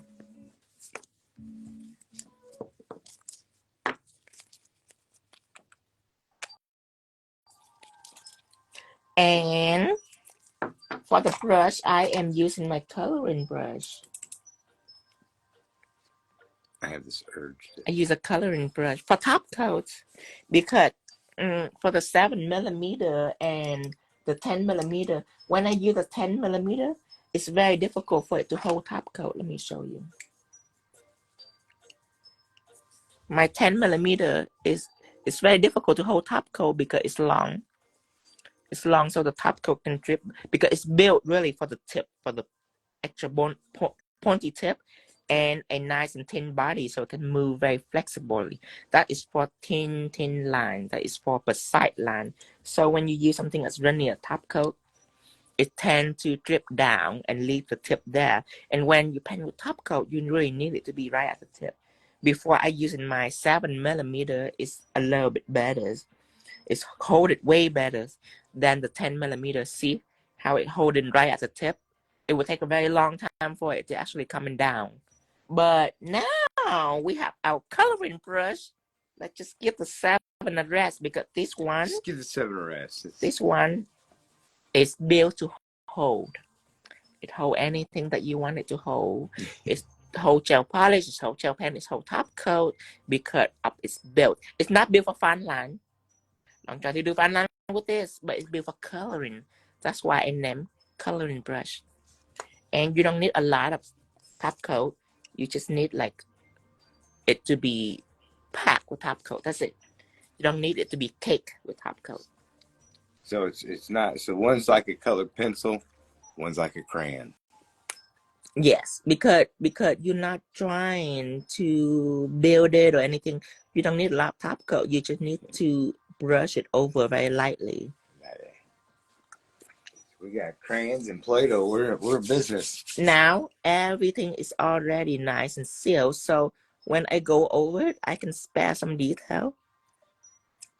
Like, let me show you.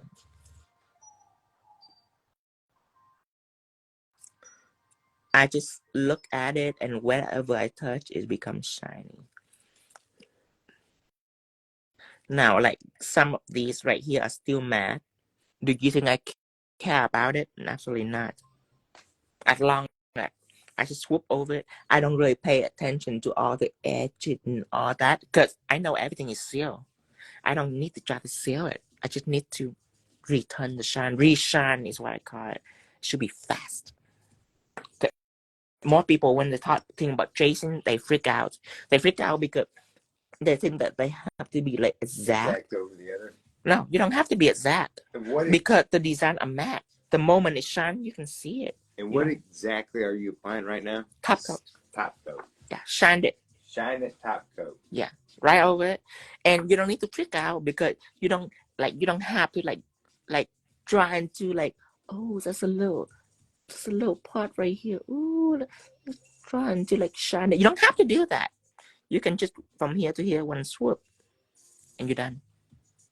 Does that make sense? You just reshine it wherever your eye sees the shiny. Yeah. You put it on, and wherever you see matte, if it's too obvious, then yeah, you run through over it. But if it's not obvious, that means your client not gonna see that neither. You don't have to be like exact on feeling it. You just whip the shine over it, and that's it. Now I'm just going over the butterfly because the butterfly is a little bit different. Same concept, just a little different.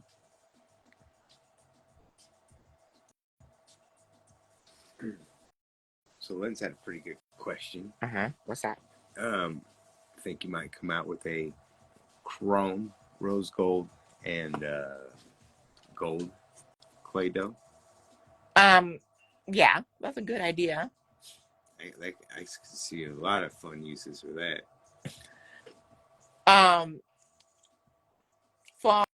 For a material like this, the chrome is not gonna be all the way shiny chrome. It's gonna be like, it's gonna be like shimmer. Because the shining process is a surfacing process. It's not a mixing. It's not a... Well, really, it's just simple enough. Just a swipe, and then cure chrome. Yeah, it's a good idea. It's a good idea. But that'll come down whether or not the chemist can mix mica with the Play-Doh. Of course they can. You can hand mix mica with clear silicone.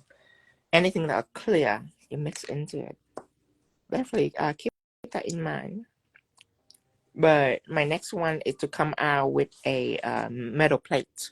Metal plating is a surface where you can whip over 3D, 3-dimensional objects, and it will evaporate. Because right now gel cannot do that. If you take metal gel and you whip over the rolls, it will cover all the crack. Oh, yeah. So it's a gel. I need something that evaporates.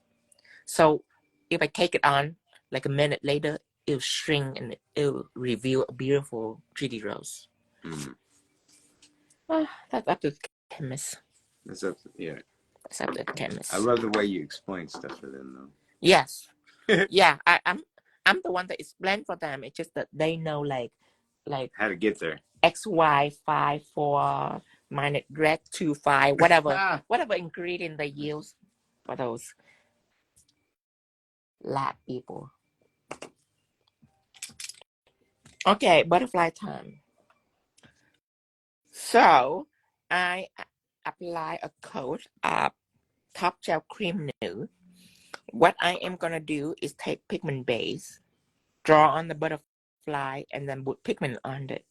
You have to know that this right here, the shine surface.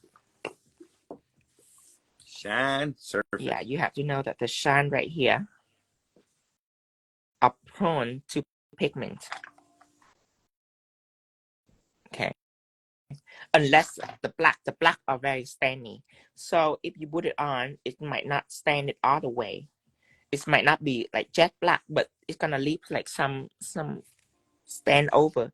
You can take a finger or you can take a brush with acetone and you can just remove it. It's very easy to remove because the surface is still prone. It's still prone to pigment. It's just that the pigment are so heavy that it stains it a little bit. Whenever that happens, you can easily remove it with some top coat. But I'm not gonna remove it now because I want the surface to be. I want it to be dry before I do a butterfly. After I do a butterfly, then I can remove however I want it. So I have Pigment Base.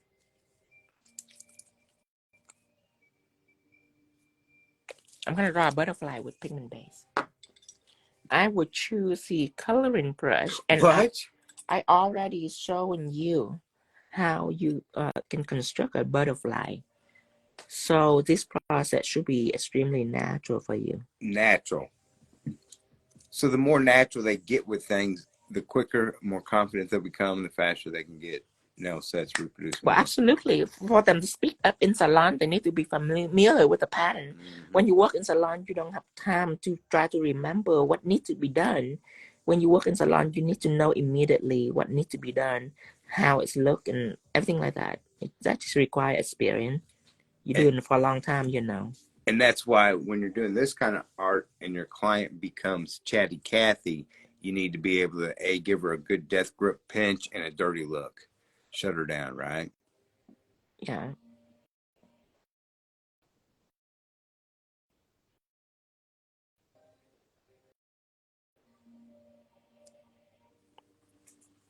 And you just make it look pretty darn easy.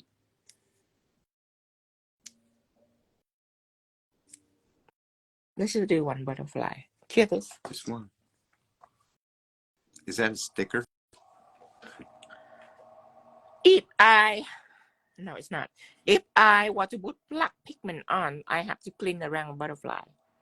So I'm going to do it a different way. I'm going to put only purple pigment on. I put only purple pigment on, and then I frame it with silver, and then I go back with a little black at the end. The reason why I don't do this little black line first, because the black line is only cover around the silver, so I have to put on the silver first before I do the black. It's a little bit of ordering going on there. Different order on how the gel's going on. Okay, it's out. Now, when I put pigment on, it's only gonna stick to my butterfly, the neon pigment. It's not gonna stand, it's not gonna even stand it like the black. The black have a light stand. It's not like a deep black, it's a light stand. But the neon not gonna stand at all. And this surface is a no wipe surface. If you don't have a no wipe gel, like a nude or no wipe, then you can just put on some sanded or some chrome base or anything that are no wipe, like a no wipe top coat. After that, you are ready for your purple pigment.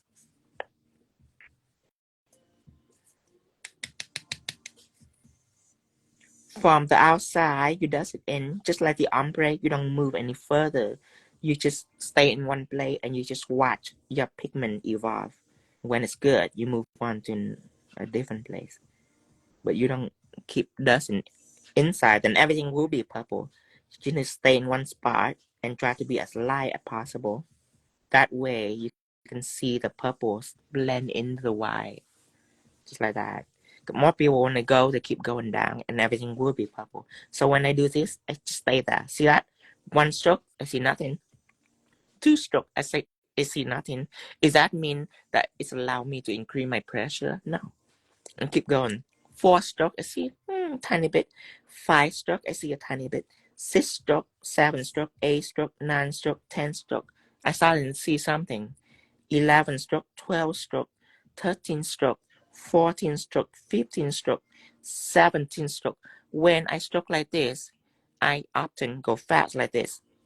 18, 19, 20, 21, 22, 23, 24, 25. So people think that I go hard, but I don't go hard. I go light. I go light, I just go fast. That doesn't mean that I go hard. It just means that I don't have time to go one light stroke and then wait, and then do 2 light stroke and then wait. I don't have time for that. So I do 1, 2, 3, 4, 5, 6, 7, 8, 9, 10, but it's all light. It's all very light stroke. And when people do one light stroke, they don't see anything. So they say, I should go harder. No, you can't go harder. You just have to stay with the same pressure and go through repetition, and it'll be beautiful just for you. So you can go faster, but not harder. And whenever you have this, you can put matte on everything. Let me clean this part a little bit. Since pigment already on, I can clean it. The reason why I don't clean it before, because there might be some gel residue from my acetone, and it might contaminate, and then the pigment might get stick on the gel. So I don't do that before. I do that after. See, it's easy to clean that black. Now, what I'm gonna do is I'm gonna matte everything. Cause I already established my colors. Now I am gonna put on Teflon Matte. Why? Because I need to chrome the butterfly, but not the background. So Teflon Matte will make sure that nothing on this nail stick to chrome. When you go over pigment, be careful. Only glide lightly on top and go semi-slowly so you don't have to go over it the second time. Done. Here.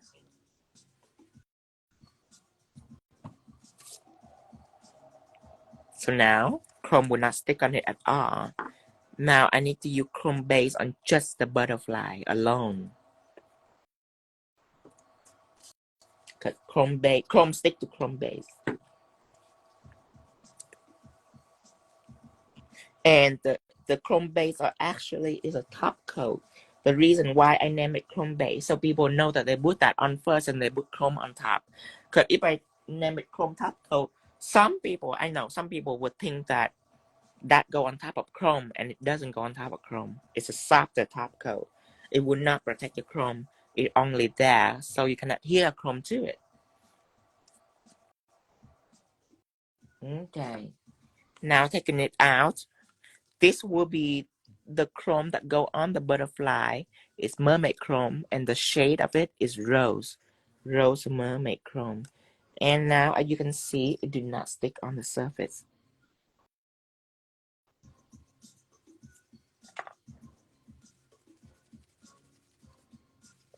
It don't stick on the surface thanks to Teflon Matte. Teflon Matte makes sure that it's non-sticky to chrome powders. So now I can take chrome base and apply on just the butterfly alone. So let's take some chrome base out on a palette and use a coloring brush. Anytime that I need to fill now, I use coloring brush. And I say it's made my life easier. There's no point to come back to the 7mm for coloring. I use the 7mm for coloring all alone. But now I'm using it only for detail. Now I have a better device for it. Something that can whip it out. Device? Yeah, a tool. Something Sounds that like it's going to take batteries. Or get plugged in.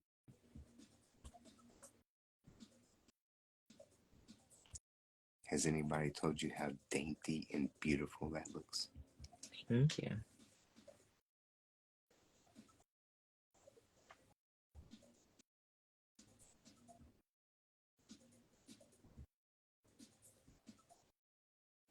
Let me see if any questions is out there. I spent way too long typing a damn long ass text to Lynn's. Yeah. Jeez. And Tino, we need to look up and find out where that sign is. What sign? That you got over there. Oh, I The will. company name or whatever. Because everybody wants. If you can hand me that small phone, maybe I can track it down right now. Oh, look at you. Hopefully the email go into the same go into a different phone, same email. I would say light Right. or sign.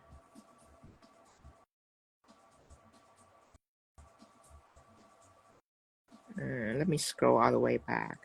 I might be able to find it.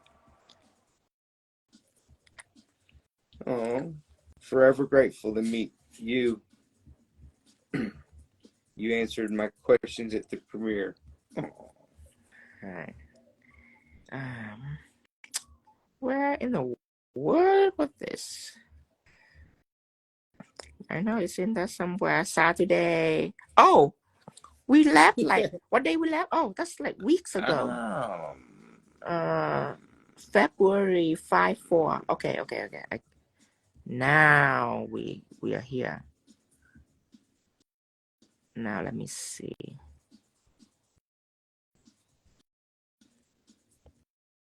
I have so many emails. I have thousands and thousands of emails.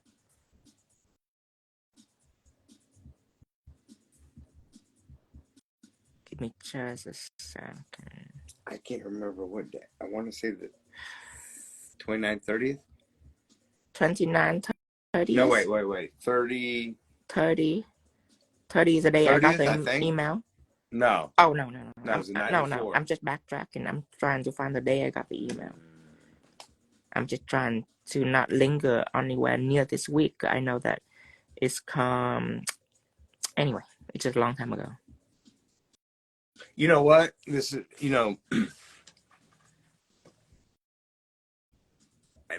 May. No, I see the box. Damn it. Thing came with some kind of instruction. I put the paperwork somewhere, I thought.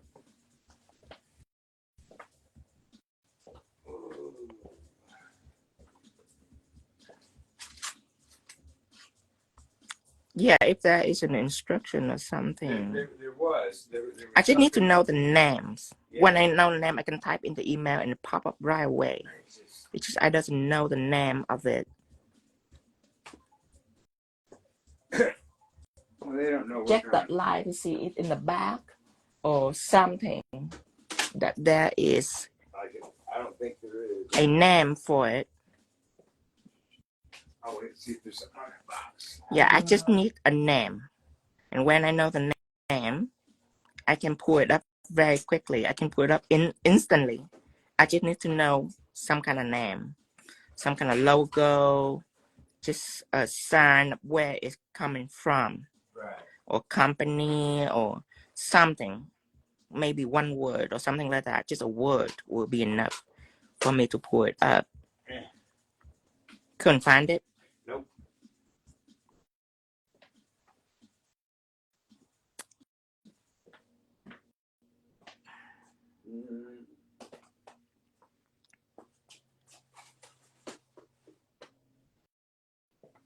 You know, I feel pretty confident. When we came back, we got on that big cleaning spree kit, and we threw that kind of crap away. How about that big box that it's come from? Can I see the whatever writing on it? That's the boxes, the pink boxes for the mystery boxes.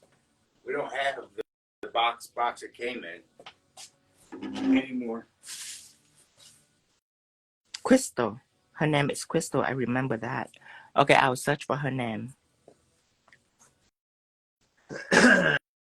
See, this is why I didn't ask him earlier, because I didn't want it, because he's been doing There you go. Important things. Yeah. So that's the email that I got it from. Oh, John, your order have been at Ren. Crystal cell coordination does promotional product line.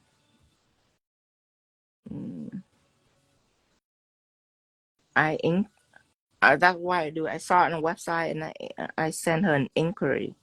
www.neonscience.com.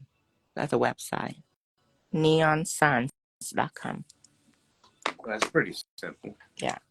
Okay. There you go. Now let's continue with our lesson. So I am already have Chrome base on, and this I keep for 60 seconds. Now I need to put Chrome on, and know that later on I don't want to stop in the middle like that with something that are completely different from the lesson. Yes.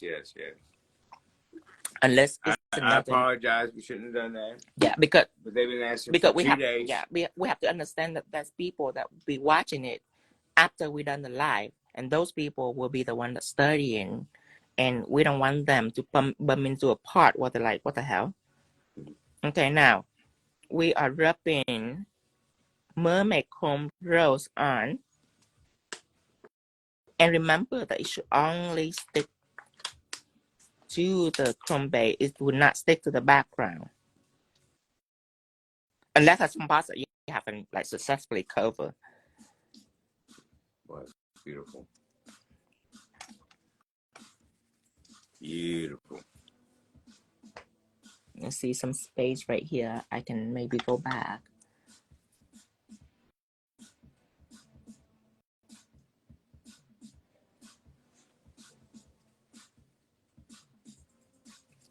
Or maybe And what is tomorrow, Friday? yeah. Today yesterday we take Dion to the airport, right? No, to this morning. Okay, so tomorrow is Friday. So just let everybody know, tomorrow most likely we will not be on. Yeah, but I'm gonna be blind tomorrow. You're not blind. Don't say that. It's gonna be dilated. Eye dilated. Or that may be fun to see what a dilated eye comes up with. Okay, now I am gonna use metal effect gels. This one right here. I am gonna use it to draw the butterfly, and that you can see here that I add a little black metal effect later and chrome it just to match this. Because without it, it's a little light. Oh, I remember I also do this too that I forgot. I also put top coat on this part. I forgot.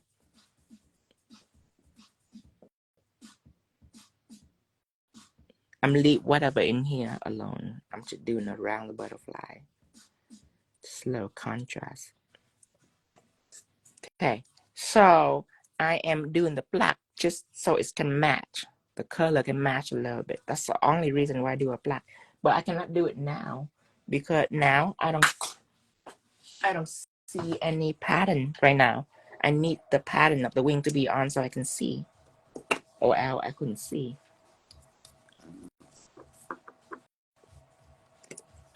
So I am gonna get some metal effect gels.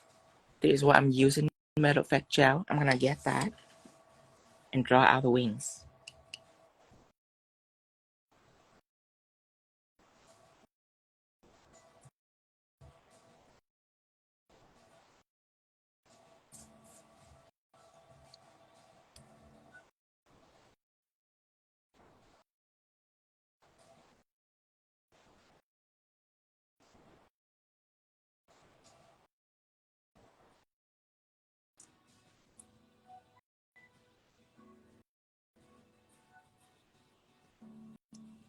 And remember, when you put your brush to the nail, commit.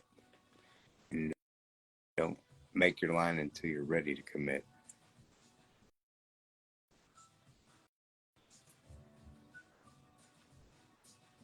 Yeah, when you're holding a brush, I will never touch a brush if I'm not ready. If I'm not ready, you'll often see me just hovering on top like this, trying to plan out where I'm gonna go. When I'm ready, that's when I touch it. When you touch, you have to know exactly where to go. Because most beginners, that is a biggest mistake, is they already touching the brush and then they try to be like down here, or they try to think. Yeah. When you're touching the surface, you cannot think. They That say, is time for you to rock and roll. When you are still thinking, then you have no business touching your brush on the surface. You just hold it right here, and then you think. And when you're ready, you go. When your brush touching your nail surface, there's no time to think. That will make your line become funny. It will make it like squirry, and it will not be pretty. Your line, in order for it to be nice, elegant, and fluid, your mind have to be fluid. That's why you need to do all your thinking. Fluid mind, right? A fluid mind. That's a great word. Yeah, because you ever, like, if I were to see an artwork and I gonna make exactly like that, the natural flow of the original work is not gonna be there. Because I do the mimicking, so I do a lot of thinking. So just remember that your thought can affect your result, even though if it's identical to the other one. One you can feel that it's flowy, it's natural.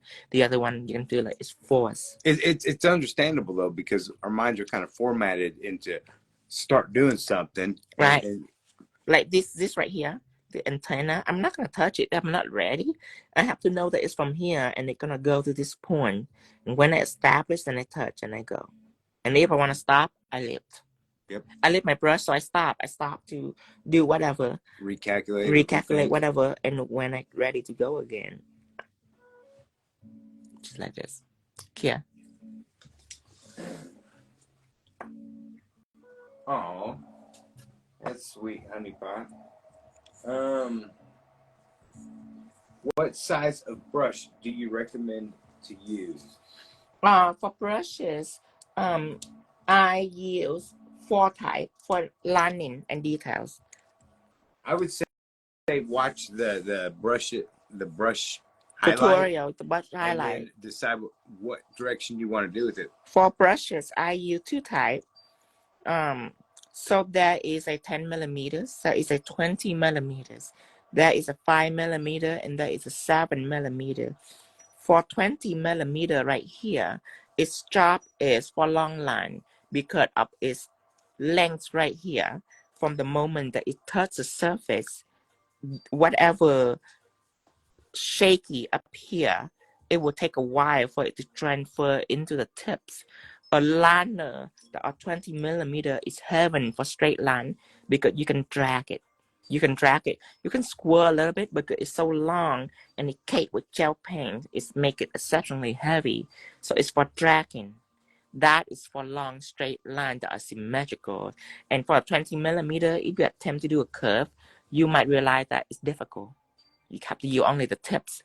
Now, so this is for straight line, long straight line. Now the 10 millimeter is more diverse. It's for medium straight line and medium curve and slightly curve because it builds a little shorter. So you can bend. You can bend. The long one are very difficult to bend, while the short one are bend easier. But it's not that short. So you still can do a decent straight line if it's not too long, and then you can do a curve like this. Let me just do it so you understand. So this one, 20 millimeter, you can do long straight line because you can drag it. It's easy. But for a short one like that, you can do a medium straight line because the part from here to here, that's it. And then you need a break so you can extend it. If you want to go it longer, you have to extend it. So for that, a longer brush is more useful to me. Now you can do medium curve. You can curve slightly, but if you curve a lot, you might be able to tell that it's a little tricky. With that, you have to talk about the 7 and the 5. So these 10 and 20 is very easy to use. It's very beginner friendly because of the length. It's do the work for you. It doesn't absorb too much pressure, too much impact on your hand. So 10 and 20 millimeter, if you want to write it down, you have to say that it's easier but less range of motion because the only thing that can do is straight line and slightly curve. Less range of motion, but very easy to use, beginner friendly. Now, this brush are not beginner friendly. It's more difficult to use because of its shortness. The short meaning, if your hand is shake, it can absorb that shake, that vibration very easy. Your line will be shaky too. With that, it's required for someone with more experience to use it because their hand are less shaky. But this in return, it covers full range of motion. I can do a straight line. I can do a curved line, and I can do a twist. And I can go in smaller and smaller into this.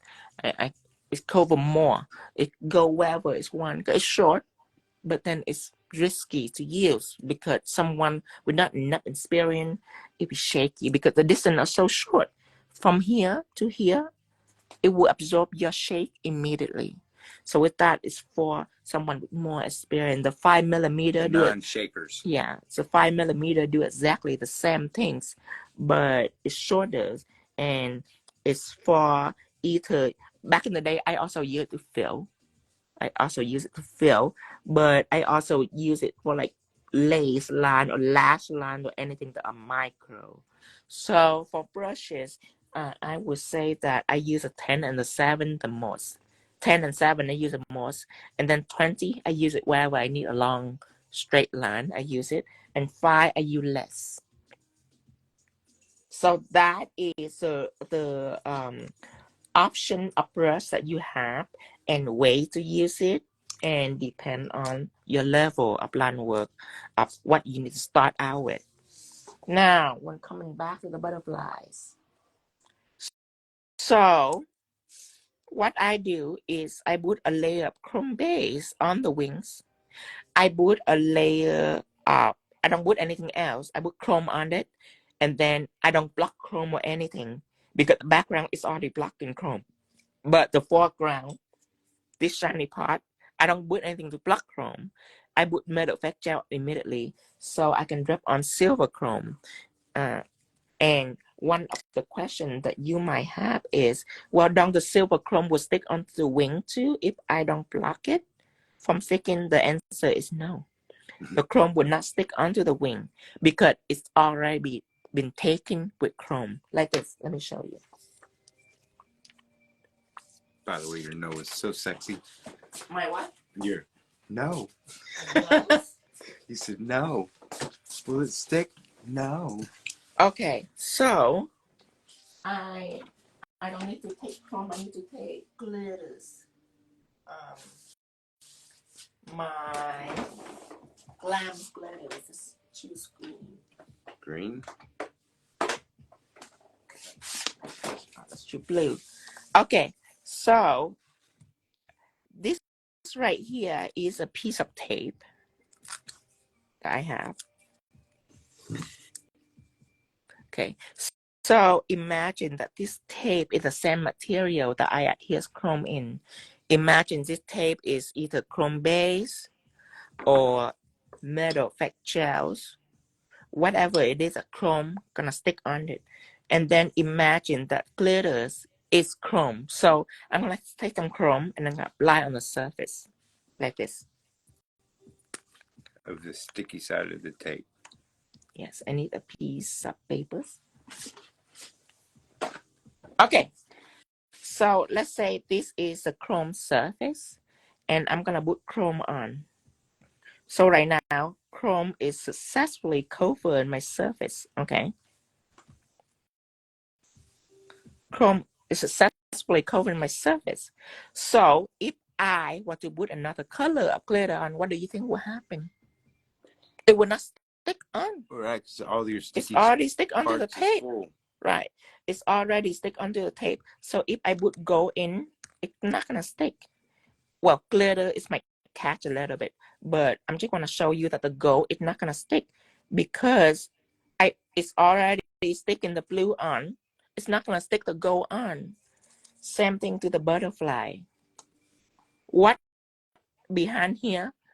Mermaid, chrome, rose is already stick onto it. So if I take metal effect and draw, and then I rub silver chrome on, the silver chrome is not gonna stick onto the background because it's already been taken. Right. Just like the tape. It's already been taken. The tape is already been taken with blue glitter, gold glitter, not gonna stick on it. So it's the same thing. The silver not gonna stick on this because I already rubbed the other color chrome on it.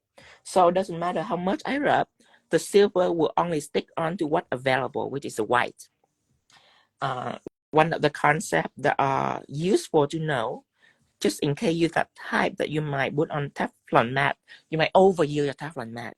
You might be like, I have my Teflon Matte, I can put it on everything. Just know that this part you don't need. You don't need Teflon Matte for this. It's already been taken with chrome. You can skip that step. As long as you understand how it works. Now, if your wing, if some silver end up sticking onto the wing, that means that when you put the rose chrome on, you did not put it well enough. That there's still some open space for this chrome to stick on. Okay.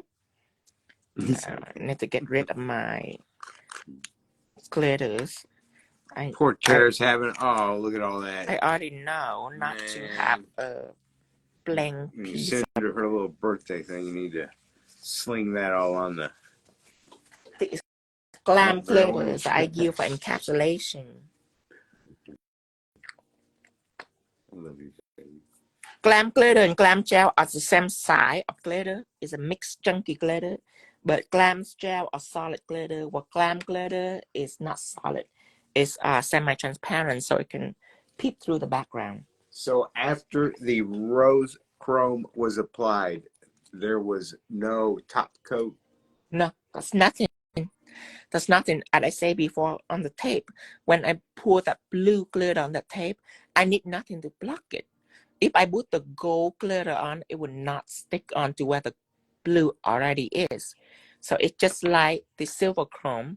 It's not gonna stick on to the part where the rose already is because the surface already been taken with the rose.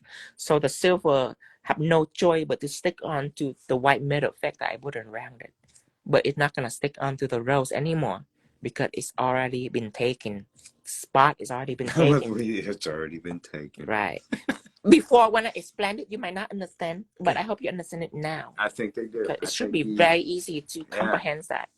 Now, does truly, because as I said before, when you rub on the surface, what I like drawing today, Tana. Yeah, you want me to get more paper? When I rub chrome on the surface, okay, the surface, so wherever chrome is already been taken, auto chrome would not be able to stick on it, but it can lay on it, and it can be small enough that you don't really see excess dust, but it doesn't mean that it's not on here. And if you don't dust it well enough, if there's still some particle on top, when you put the top coat on the surface right here, what happens is all this loose particle gonna float up to the surface, and that's what make your chrome glittery, which I mean not attractive.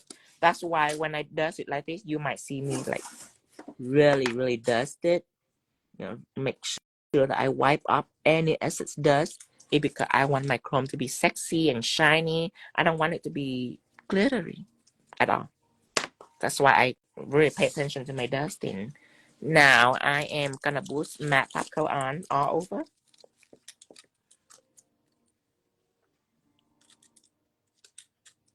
Let me just show you my little art project I got going on. This is a mushroom. Crazy dust. Yeah, right. Here it is. So this is matte that I apply.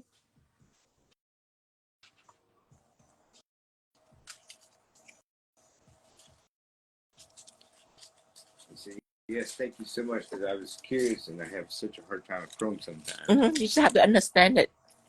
It's very intimidating until you understand it. When you grab the concept, when you understand what it is, what it's like, what it doesn't like, then you're now in control of your vision. Now you can make it. It's like a trained animal. Well, now they're not thinking about it now. They're thinking about the next thing. you have to understand the material. It's your friend. You need to understand it. You're gonna have it forever. You need to understand what it does. You need to, just like in trained animal, when the animal is trained, you can make it do whatever. Just like your material, you can make it do whatever as long as you understand when it's in danger, when there is a risky moment going on, and when that you're completely safe. Like right now, I'm completely safe. I understand it. I know what this mat does. Now I'm completely safe. Am I freaking out because my chrome is not shiny anymore? No, because I understand that what matte does and what shine does. I know what it does. So I'm not worried. I'm not stressed. I'm not stressing. My client is stressing. They're like, oh my God, my shine is gone. It's gone forever. I'm not stressing. And sometimes I not even bother explaining to her. I just want her to feel that roller coaster of emotion until I put the shine on. Now I'm gonna wipe the surface of my mat just a little bit so my top coat can grip well. Hollywood, so I know this is off topic, but for the marble nails, if gel polish has a sticky layer, should I wipe it before I apply the ink? No, because I didn't. You don't have to. The power of ink. The power of ink. Yeah. With that letter design, you have no idea. There is so many different kind of marble. There's amethyst, rose quartz, citrine, all kind of marble. You can do all different colors. And you already know my glacier technique. You can incorporate it. With all that. You can incorporate glacier with all that. You can put flake in it. Your freedom is endless. You just have to know how to make the marble, because it's difficult to make the marble. But now we have ink, we have the brush. Should be very easy. You just have to start slow so you can be. What am I doing? You have to start slow. I want to chrome something. I don't know why. You have to start slow to be cautious of what am I talking about? A marble. You have to be cautious of your marble vein. Okay, I'm gonna use coloring brush and shine it. Trace back the butterfly. Let's trace back everything.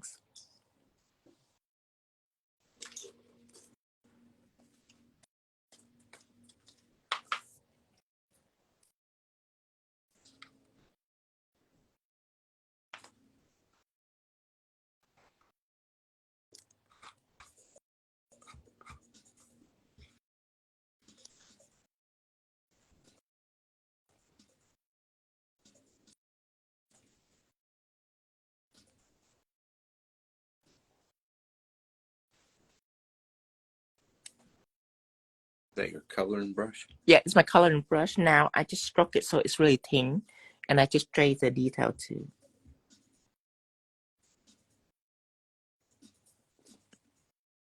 Here it is. I know you've been using that a lot. Oh, I forgot the black. The black I just put metal texture on in the drawer. I forgot the black.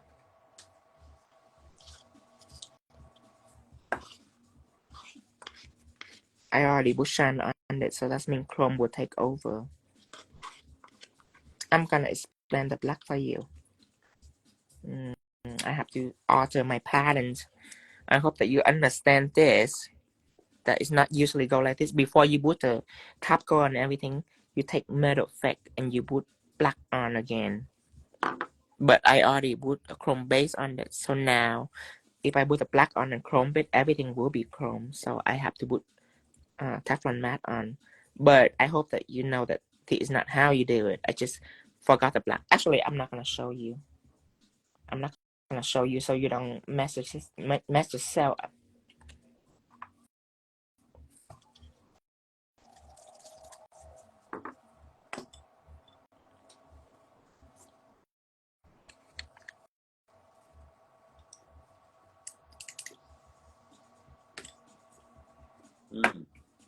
Get Jagged, who we met out in Anaheim. Before you put chrome base on everything, I mean shine it on everything to secure to finish it.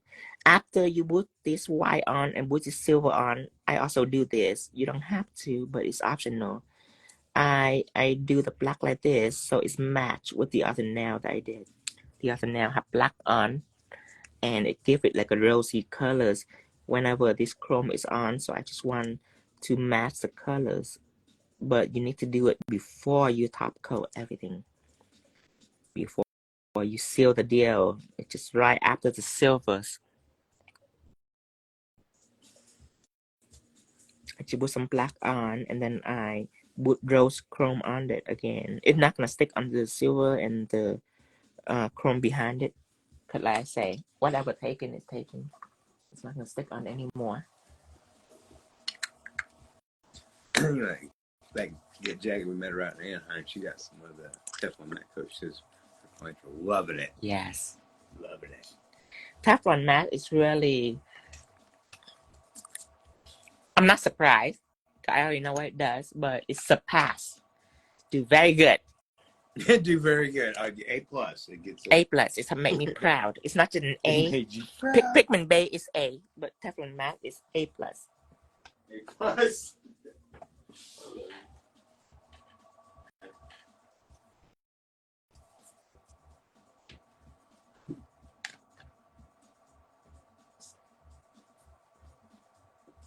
So a simple design, but a lot of tips and tricks.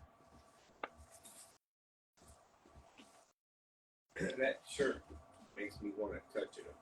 Yeah. Can't help it. And of course, you can change your colors. You can do green for March. Green for March. Is that black and purple? You can do black and green. So, I've been over here. This is off subject. Trying to figure out pronunciation of. I'm saying Quasha right, but I say Quay Hollywood, which is wrong. So I guess I have to say Qua and then stop. Qua Hollywood. See, I can't say that for some reason. It's one of those tongue twisters. So that's what I did. That's all what's missing. And then matte everything and shine. That's a step that I was missing. So I was showing you why the black is there and what it looked like when the chrome is on there. That's all. Well, it's beautiful now. That's all. Not But that it wasn't beautiful all the way from the beginning with the pigment base. And now just repeat the step that I did before. I would hate for 2 coat of matte to be on it.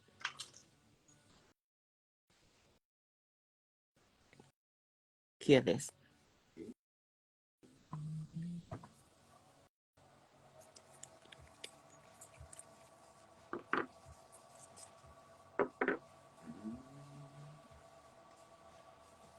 Now I just wipe everything and put shine on the butterfly and we're done. So be aware of your layers too. Cause you forget the layer, you can get in trouble. But I didn't get in trouble because I understand the Teflon Matte and what it does. So just remember, you just have to understand your product. It can help you if you forget certain things. Like when I forget that, I was like, there's no way I can put chrome on. It's gonna stick on everything in that butterfly. So that is when I use Teflon Matte to help me. To save me from my mistake. Well, Mary said Mistakes teach us that what we should do in that situation. Yes. That's why I have all the product with me, because I understand each one of them, and when I'm in trouble, it's there. And I appreciate that, yeah.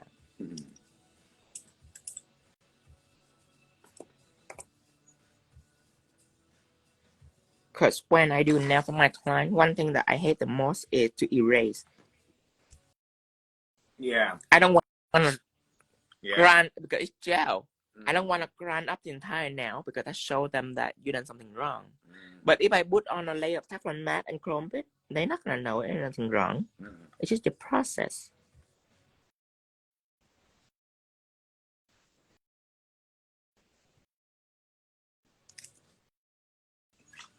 That's why I feel like if you make a big mistake, then you don't even mention it, and then you start saying things to them like, quit moving.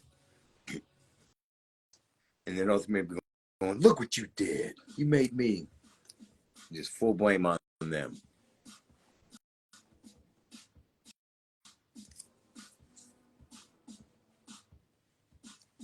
Maybe you should have a no Starbucks or coffee policy when they come in. You want your clients nice and calm-handed.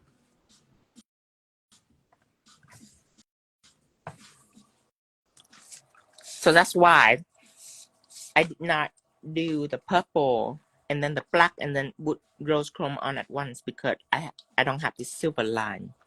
I need the silver line to know exactly where to put the black. So that's the reason why I do it in that orders.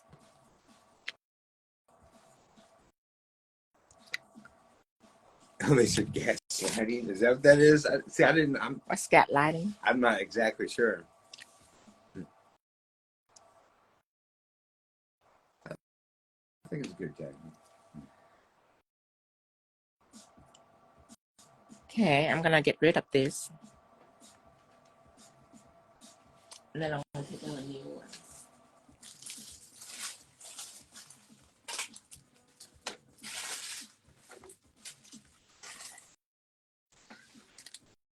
See, I have a bunch of shadow applicators. I only use one at a time. Yes, I've been there when I use a whole bunch. I do not like that. I remember. Yeah, there's a whole bunch of shadow applicator. I never keep track. Yeah, like when you wanna use red chrome, and I'm gonna try to find the shadow applicator that I have red chrome on. I'm not doing that. I just pick up blue, green, whatever, and I go with it. So one shadow applicator, it actually done me good now. Gaslighting is making someone think they did something they didn't do. Oh, good. Making them think they're crazy. Fit psychological warfare. Yeah. How much would you charge for this particular design, you think? Okay, so this one is, I do Pigment Ombré. I have chrome on there, so that's 2 different service. And then an ombre service, that's 3 service. A chrome design, that's 4 different service. So $60, let's say $60 for a full set. For ombre, let's do for pigment work, let's do 40 for all nails. So $40 with $60 is $100. And then I have the chrome bit.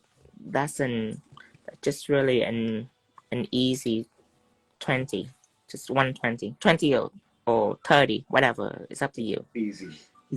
An ombre service, let's charge 30 or 40 for all now. So we're looking at 150 so far, or 160, to depend. And for me to draw this line, it depends on how much. So I have design on every fingers. That's 10 finger. I will take an even 100 for all the designs. So now we're looking at 250. 250, that's including this drawing. So 250 for everything so far, including enhancement. Now we have crystal. I have crystal on every nail. This finger, of course, I would charge more than these little easy fingers. So this are what I'm focusing on. This like $5-10, whatever. But for this and this to be on, the pricing and the craftsmanship, let's take it 50. That's just for me. For you, you can charge a little more, depending on how much money you spend on your crystals. For me, I think 50 for all nails is deserving. Of course, this one may look very complicated to you. If you want to charge 80, you can. Just depend. I use very expensive stone, so I don't want to go up to 80. So we have 150. You can add another 50. That make it even 300.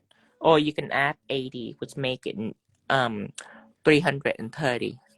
So it's $300 to $330 on it, including enhancement and everything. And of course, you can always remove design. And all you have left is ombre without the butterfly, and then nude nail with just crystal all over it. You can also do it like that. That will get rid of $100. So $330 will become $230. It depends on whatever you do. Well, it's not gonna be $230. If the design is not on, then the crystal is gonna be different too. Because the crystal follow the design on these nails. So just remember, your bottom line is about 300. You can always break it apart and use whatever technique that is included to do different sets. Okay, put this in.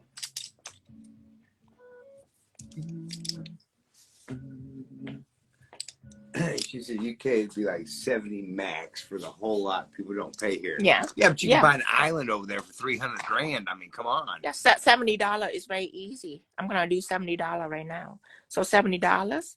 I'm not gonna do black pigments. I'm just gonna put pigment base on and do purple. And if I just do one colors, I'm not gonna do pigment base. I'm just gonna get color purple right here. So with the color purple, I'm just ombre it on, chrome it. Okay, so purple ombre, I would say about $30. $30 for purple ombre and the nude ombre. With chrome on, you can add 10 more. That's about 40. So $40 for a purple ombre tip, all 10 nails. Chrome, all 10 nails. Ombre with nude, all 10 nails. Okay, so now we're looking at $40. And with $40, you don't have to use this chrome design technique. For this butterfly, you can use pixie gels. Silver pixie gel. Take silver pixie gel on. This is silver. Okay. No layers, no nothing, no chrome powders. Take silver pixie gel, draw on the butterfly, pop it in. That from $40. If you want to chart design for all 10 fingers using silver pixie gel, $20, $60.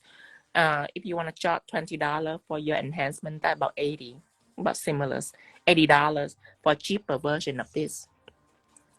So remember, I cannot repeat this enough. For most people, when they look, they think that they have to, whatever they learn, they have to carry it out. You just have to know that by understanding your product, you can make a set cheap or expensive. It's up to you. It looks very similar. Right. I say purple ombre, all 10 now. Chrome, all 10 now. Ombre, all 10 now. Design, no need for metal effect and all this fancy stuff. No, pixie gel all the way. With that on, it will bring from $330 down to about $70, $80 in a heartbeat. And the design will be similar. Your client, good enough for them, because if they're not really willing to pay, they don't understand quality. Right, anyway. right. If your client would be like, well, why is this instead of purple, it have purple and black? You say it's $70 instead of $300. And if your client says, well, why is this chrome is so shiny and my pixie gel is pretty too, but it's glitter instead of chrome? You say, well, it's $70 instead of $300. It's all silver. It's both silver. And if your client say, well, why is it have so many crystal and my nail only have like 1 or 2 crystal over here? You say to her, well, it's $70 instead of $300. You know, she could, yeah. You're not cheating her on anything. You give her what she wants. And if she wants if she really pay attention to the detail, which normally they don't. But if they do, then you explain for them, well, this set is $300. And since we cannot afford $300, instead of chrome, we're going with pixie gels. So that's why I'm on here and I explain this and that about my product, because a nail tech, you are responsible to know all your product, because you can tweak it. You can tweak it. You can tweak to your client. Yeah. If my client come, no, it makes a lot of sense, and because ask really for pixie gel's one step, One and step. you don't even have to top coat. One step. Whereas a chroming process, that was 3 or 4 different layers. Exactly. Yeah. In order for they me, don't get that. Yeah. In order for me to do this chrome, I have to do Teflon Matte to completely separate and block chrome from all over my nail. In order for me to use this special gel, and I spend money on every single product.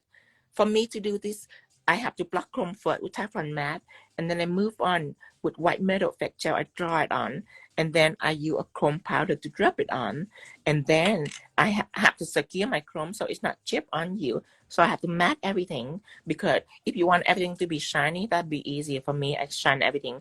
But if you want a matte background and then a shine detail, you gotta know that there's more steps. That's a process I and product. I have to matte everything, and then I put chrome on the detail. That is 5 different steps versus pixie gel is 1 step. Pixie gel, I put it on, it doesn't need top coat. Yeah. I whip out a butterfly, I'm done. I'm here, I'm done. That is a difference between $300 and $70. One is chromey and one is Chromey. glittery. Yeah, Still pretty. Still shine, you know. Still shiny, still silver. Blind eye won't see the difference. Still pretty. And then the color background, I mean, yes, purple and black is beautiful just because 𝓑𝓾𝓽𝓮𝓻𝓯 is extra. And 𝓑𝓾𝓽 is extra, and I spent 15 years. So at the end of my 15 year, I have all expensive clients. I'm not no longer doing nail for the rip wrap. Right. There was the rip wrap. I'm no they longer all doing nail for them. quality and understood and appreciated. By the end of my 15 years, by the end of hour and hour of practicing, because before I told you, when I'm out of my salon, which is 7 o'clock back in the whole day, back 10 years ago, I am staying in the back of my salon till midnight. To do what? To practice. With no one else, yeah. So at the end of my 15 years, I'm looking for payoff. At the end of my 15 years, I'm not accepting clients that are $70.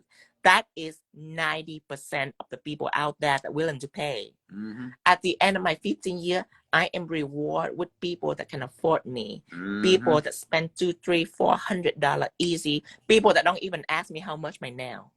They come in with gifts. They come in and they shower me with food and gift that I don't even ask for. Mm-hmm. Starbucks, whipped cream, whatever it is. Well, I know you had a backup list. Yeah, do everything they could to push it out on the side, and they shower me with love and gift. That's me too. Really, you don't understand. That is first. That back in the old day when I still do now. At the end of my journey of my career, the type of client that I get are always showering me with love and gift. They never ask how much my nail is, and they paying top dollars for my quality time. That is a fruit that I have gathering after 15 years of hard work. Right, you work hard. If you pop in the salon and want to make a little money immediately, you don't deserve big money at the end of your 15 years. If you not pay any time to practice, you are making $70 for the rest of your life, and that is exactly what you deserve. For me, I deserve more. Absolutely. I deserve more because I spend more time to practice. I watched you do 12, 13, 14-hour days, back-to-back clients, didn't drink water, didn't eat shit. And then when most people would be going home or do whatever, you sit there, and I learned quickly, leave him alone. Yes. And you would sit there and you just practice, grill and grill. So when other people go to the club, what do you think I do? I sit at my salon and I practice. When other people are taking vacation with their friends on a cruise ship, what do you think I do? I sit in the back of my salon and I practice. Do you think that I buy one product and then I try it, and if it's good, it's good. If it's not good, it's not good. No, I buy a product back in the day. It doesn't work. I put a product on the side, and I buy a different brand on the same gel paint, and I use it. I see it 1 or 3 times. It doesn't work. I take note. I say, okay, it doesn't work. This work a little better than this. What do you think I do? I put it on the side and I buy the same thing. I spend $100s on just one kind of product until I get the best product. That is my journey. The money that I make, I pour it into nail product to hone my skill, to hone my experience, and the time that I put into it. And when I get in popular, that's when people start to sponsor me a little bit on product, but then I have to create beautiful nail set to push back to them. It's all a fair exchange, but I have spent a lot of time and energy for my talent. It's not given to me when I was born. I was just having an obsession for nail art, but for me to get really good and for me to be able to judge really good, I spent 15 years of working and practicing. So if you don't spend time to practice, you don't deserve a $300 set. If you don't trying to spend time to study your material, if you just pick up whatever and hopefully that works, you don't deserve a $300 set. You deserve a $70 set for the rest of your life. And you don't deserve to be up there with the elite. You deserve to be down here with a mom and pop shop, whipping $10 manicure, $20 pedicure, getting $3 tip, $5 tip for the rest of your life. You don't deserve $50 tip. You don't deserve gift from client. You don't deserve your client penthouse trip to the Vegas, paid for people shower at the everywhere we went. You don't deserve all that if you don't work that hard. Because I work really hard. Because I know that I want some kind of pay up at the end of this. Because in the beginning, I have take a look at my client and I say, you paying me $31. You think I charge $70 when I first start out? I start out $31. $31 what my... That's a lot of money back then, though. No. Let me go all the way back. $31 is the period of time when I'm kind of happy with myself. I'm going to bring you back all the way to $28. I will bring you back all the way to $28. And, I spend time on that set. I spend time on set. Do you think that deserves $28? Hell no. I know in my heart that I can charge more. And my client constantly saying, Tino, you can charge more than this. But 10 years ago, I know I'm not there yet. I look into internet. I see beautiful work. I say, there's beautiful work out there. There's things out there that I'm not able to do. I'm not in the position to demand my value. I'm not there. So I take a look at my client and I say in my head, I say, bitch, you better count your day. You're lucky. Yeah. You are better counting your day. In my head, while I smile at them, I say, yeah, fun, right? They like, oh my God, I'm so lucky to have you $31. You have this beautiful set. In my head, I say, bitch, you better count your day. Because I am practicing and I'm getting the hell out of this hellhole. And I, back after hour, I am practice because I don't want to be here in this salon making $28 an hour. I know I don't want to be here, but for me to get out of here and get over there, I know it takes work because I have been surrounded by a lot of rich people and they all have something in common. There's two types. There's one that make their own money and there's one that marry into money. I know I'm not a vixen, so I know it's hard for me to get a sugar daddy. So at that point, I already established that I have to actually work for my money. And when I established that, I'm getting my ass back in the salon and I practice for hours because that's my only way of escaping. That's my only way of getting out. My parents are still in that environment because my mom watching me practice for hours and she say, that's stupid. That is so stupid. Right. She said, my mom told me, that is stupid. You practice so much and you charge so little for them. Short-minded people. My mom say, get out and do a $20 pedicure. That's how you make your money. do little $5 flower. That's how you make your money. Manicure, $12. You do really fast. It only takes you 10 minutes. You make some quick money. Don't practice like that. Now, when I told her how much my client tipped me, what do you think she said? She said, absolutely nothing. There is nothing that she can say to me. There is nothing that anybody can say to me about how much I charge.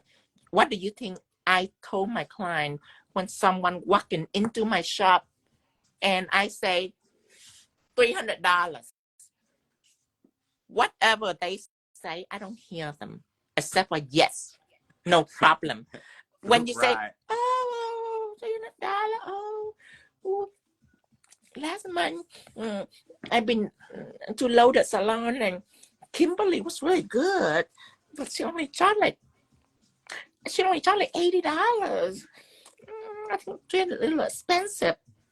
I don't care what Kimberly charged. I don't care.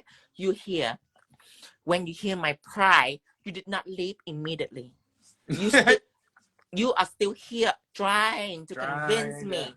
That means I know immediately. I know that there is nobody that can do this for you. I know immediately.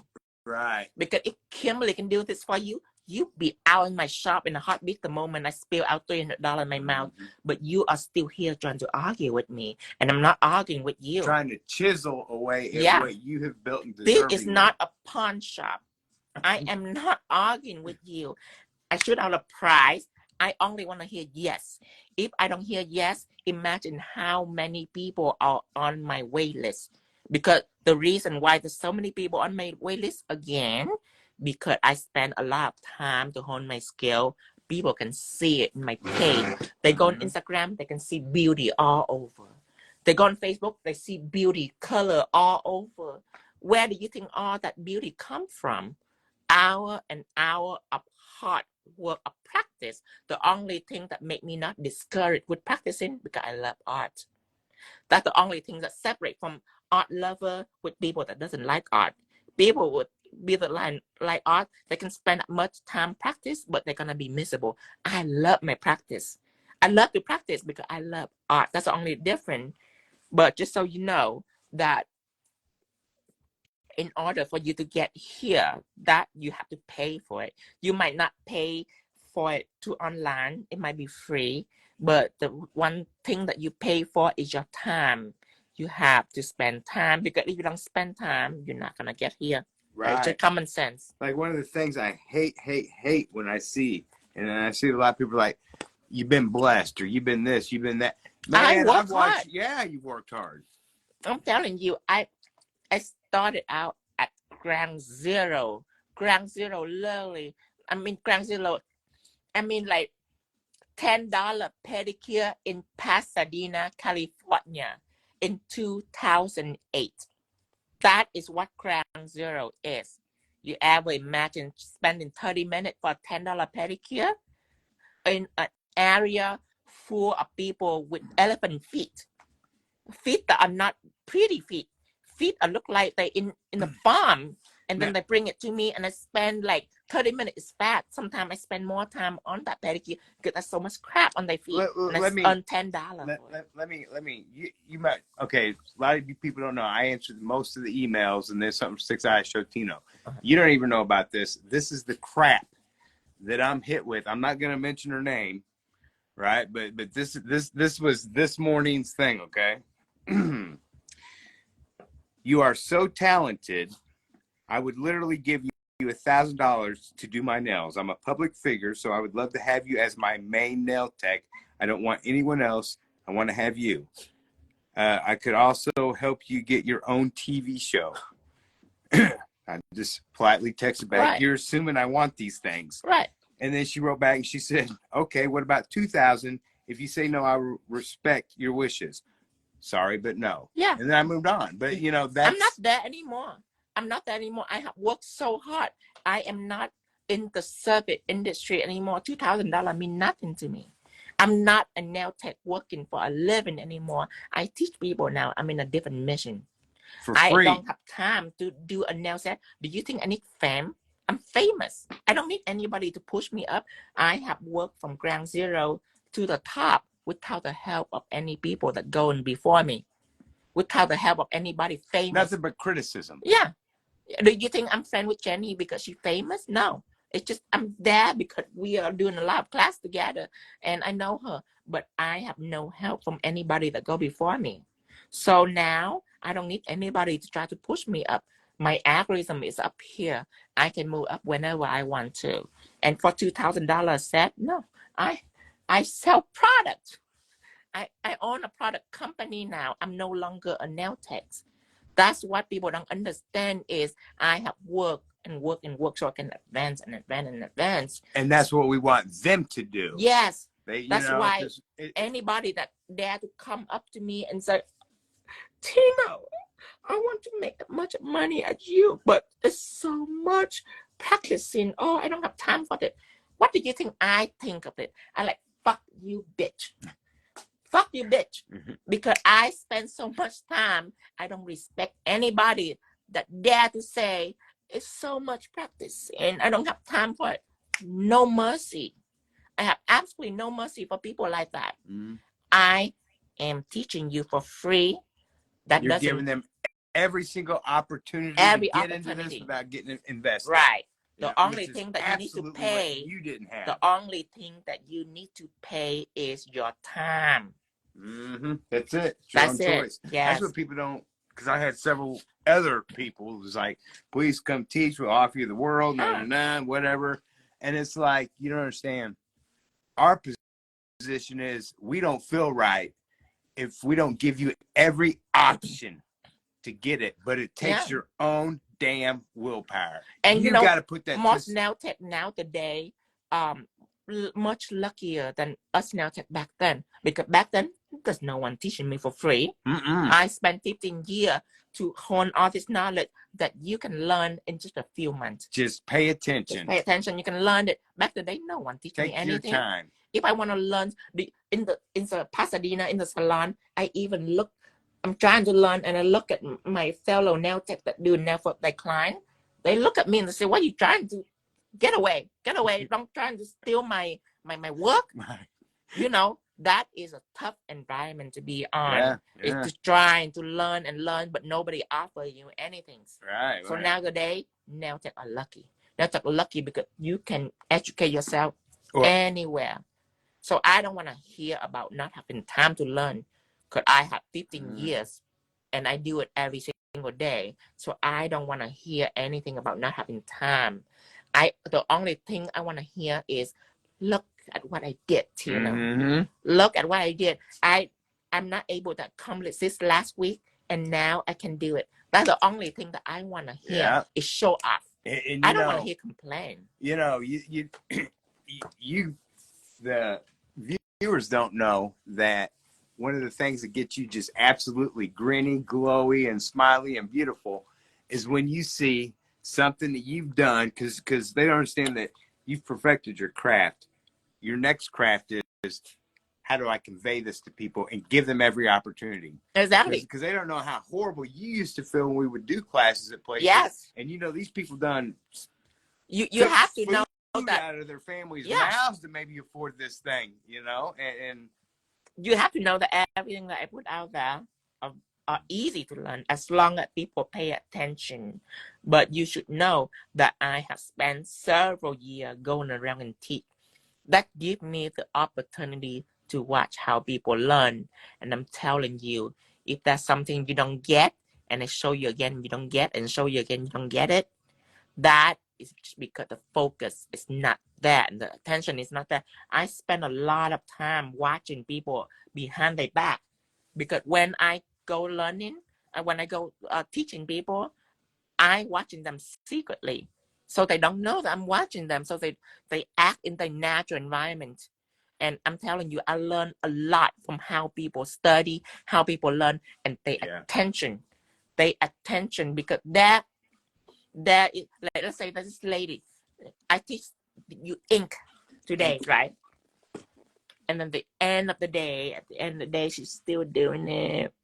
And I remember that step, that's that ink step, I have explained for over and over and over again. Okay? I say, Okay, you put the ink on, okay?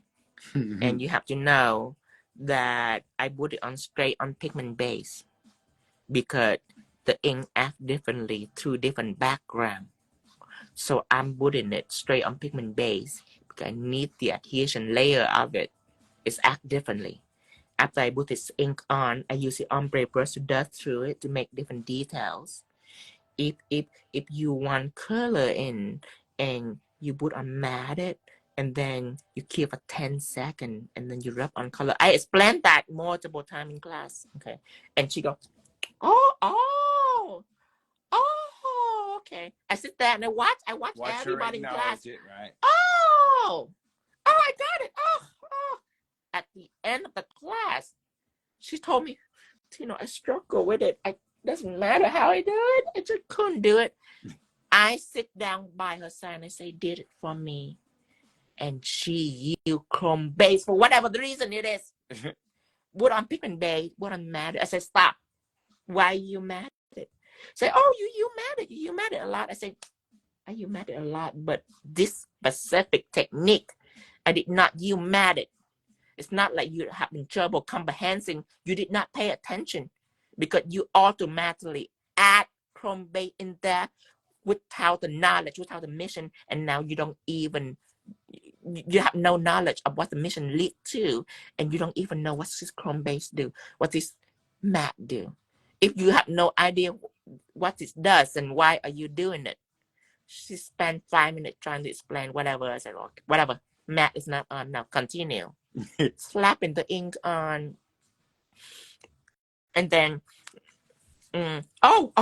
slapping the ink on and then putting the gel on to make a little streak. I said, what are you doing? She said, isn't that how you get the streak on that? I said, no. I said, you get ombre brush and you dip in acetone alcohol and you streak it through.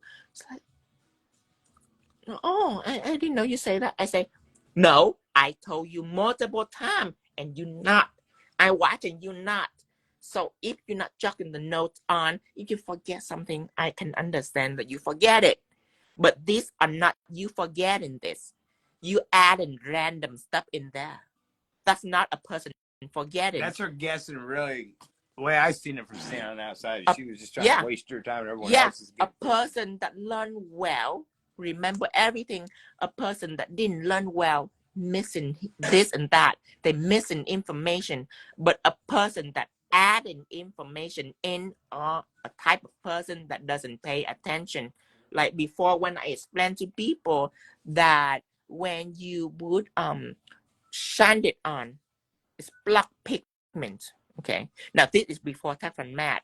Before that, my way of blocking chrome is to buff the shine it on and buff the background. That will block chrome.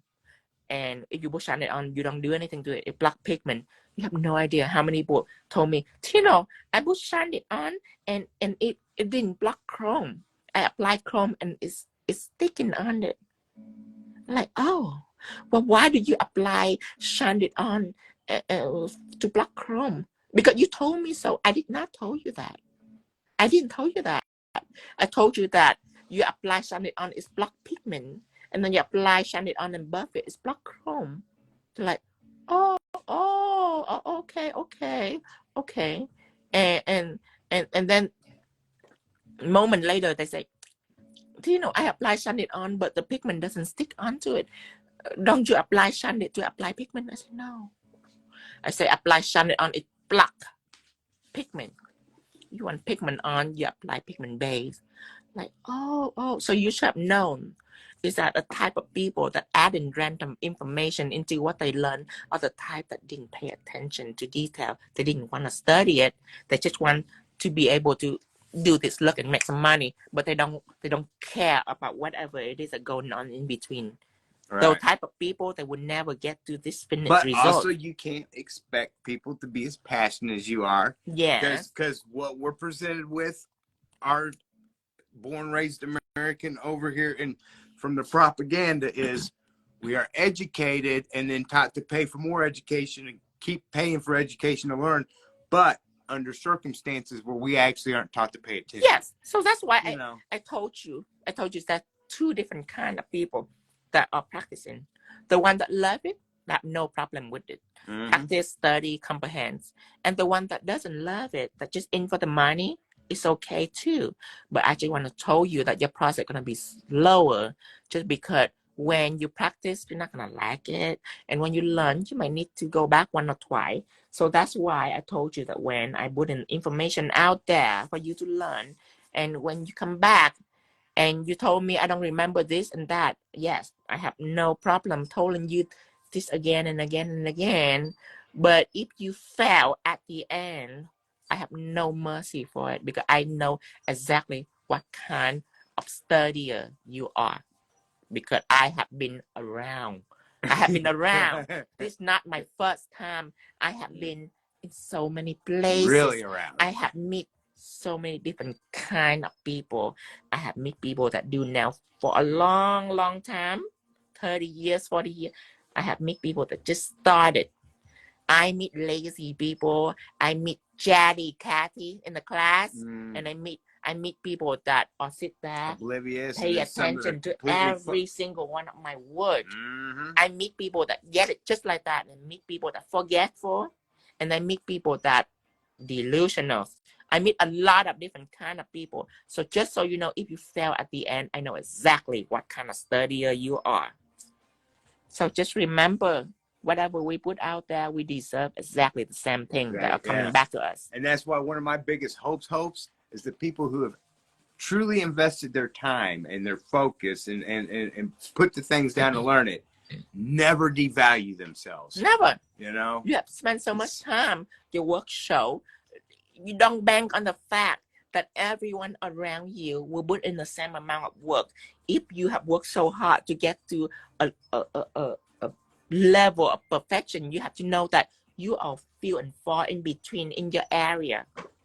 If your area have 100 nail tech, maybe 4 or 5 spend that much amount of time honing their skill in there. And whoever that is a really good, they are book. Just so you know. When you get to that level, you're not competing with anyone. Whoever is as good as you, they book. They don't need a client.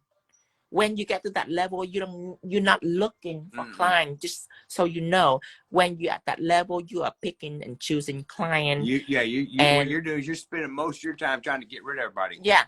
I spend more of my time judging what kind of person that I'm dealing with, and if not going along with me, she out. And another one in. I have spent most of my later time in my nail career choosing people that are compatible with me. Nail art is no problem. At that point, they're really compatible with us. At that point, so that was even more hard on at that point, I already 5 or 6 years in. Whatever they come at me, I have it. Stud, I have a whole drawer full of stud. Pigment, I have whatever color you want. Polish, I can mix any color you can imagine. Design, I can do whatever it is that you want to do. Effect, I can do chrome, I can do emboss, I can do 3D. I have things for matte.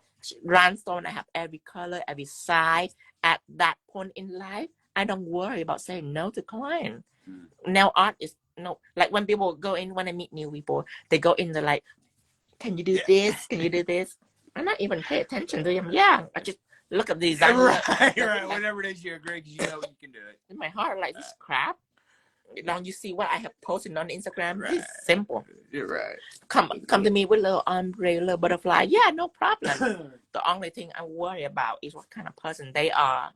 Are they negative? Are they positive? Are they the type that will make me hate it every time that I have their appointment? Because if they give me some sort of feeling like that, they are out. And either one another of us. one They had to get through both of us, because every time we would sit and discuss, do we like this So person? don't worry about competing with people. If you get to a certain state in life where you can produce whatever, at that point the only worry that you have are what kind of people you with and how much money you charge. Because every month when I get a little bored, I take a look at my book, my full book, I get a little bored. I start to make up numbers. I'd be like, $200 set price? This is spring. It's spring break. Winter is over. Christmas is over. Am I still feeling like 200 set price? No. Let's do 250. I'm just start making up random number and I start contacting each one of my people to see if they can do it, you know. And of course, most of them can. Most of them have money at this point. But you know, sometimes some of them will still trying to be stingy, and they're out, and they just replace it with new rich people. That's what you do. By the end of your nail journey, you will do nail for all rich people. You're not gonna do nail with anybody that's trying to save their money. Right. That is only happen at the beginning of your career when you work at typical nail salon and like which is how you get your practice. Which is how you get your practice doing $30 set just like me. But that's not where you're gonna want to stay. You're gonna want to end up to a point where all your clients are rich. And when I say rich, I'm not meaning like they waste their money. I'm saying the type of people that want beauty and don't struggle to afford it. The type of people that will go to a store with their husband and be like, well, this month I want to change my Louis Vuitton purse color. I want the pink one. That kind of people. Not snotty, arrogant people, but people that don't have to worry about counting the penny. Right. Because people in that position are going to respect you for your craft. They're going to have beautiful energy. They're not going to be, you know. They're wonderful. They come at me with Starbucks. They sit down and they don't even pay attention to call me up and stuff before the appointment. Hey, you guys hungry? Is Tino eating? Do you want anything for yourself, Dustin? You know, and they say, yeah. And you know how nail people looking at your work? No, they barely pay attention to what I'm doing until like the very end. Come in like it's a glory hole. Yeah, they just sit there with a nail like this, and they start to talk about all the wonderful things that happen in their life. Talk about the trips, they talk about their weekend, their grandson birthday coming up, what should they buy for them, Christmas coming up. They're talking about normal things, not what happy things. People that couldn't afford your nails. Yeah, they would try to gather up all gather up all their penny to afford that $300 nail set that they might have like once in 6 months, whatever it is. You're not gonna see them again in a while, and then they sit there and they'll be like, "Can you put on a piece of glitter?" They were not talking about anything personal. They sit there and try to get as much out of their nail as possible. They're like, "Can you put on a rhinestone right here?" When they're spending money they don't actually have, they're going to nitpick and they're going to get involved in the process. They'll end up worse than it could have been if they just minded their business. You know what kind of person that you've been dealing with before. You know, you met one of them before. Sitting there trying to count the penny, trying to get as much as possible. And that's a... Maybe every stroke they're looking at it like... Oh, this nail. Oh, there's a little... Can you add a little glitter in here? I feel like it's missing something. What is missing? I don't know. It's missing something. It's so perfect, but I want to push it to another level. Could you add one more line right here? I feel like it's needing another rhinestone. Can you add another stone right here, please? Oh, I don't think it's look good. Oh no stone. Maybe another colors. You know I don't want that kind of people. The people that couldn't afford nails. I don't want those kind of people. I want people that have no problem. Oh, do you want another rhinestone? Oh, I don't know. Yeah, sure, whatever. Do you want to add in like some butterfly design? Oh yeah, sure. I want those kind of people because it's make your life easy. Your life meant to be easy. If you work hard, your life meant to be easy. Now, if you don't work hard, yeah, those people are meant for you. And you know, another thing is I hear constantly people are like, well, they don't pay that in my area. You don't give it to them. Right. You don't give it to them. Want you don't have it. You don't have it. Do you think that there are a lot of people that pay like that for my area? No. This is Missouri. You know how much nail price in Missouri right now? About $40 for a full set, $20 for a fill. Do you think that a lot of people... Pedicures, $15? Yeah. You think that I go out in the street and I look around and I see people that pay $300 nail set everywhere? No, I don't know who they are. The only reason why there's not a lot of people around your area that can afford nail like that, because you don't have it. You have nothing. You don't have that. You have something similar, but you know that it's crappy.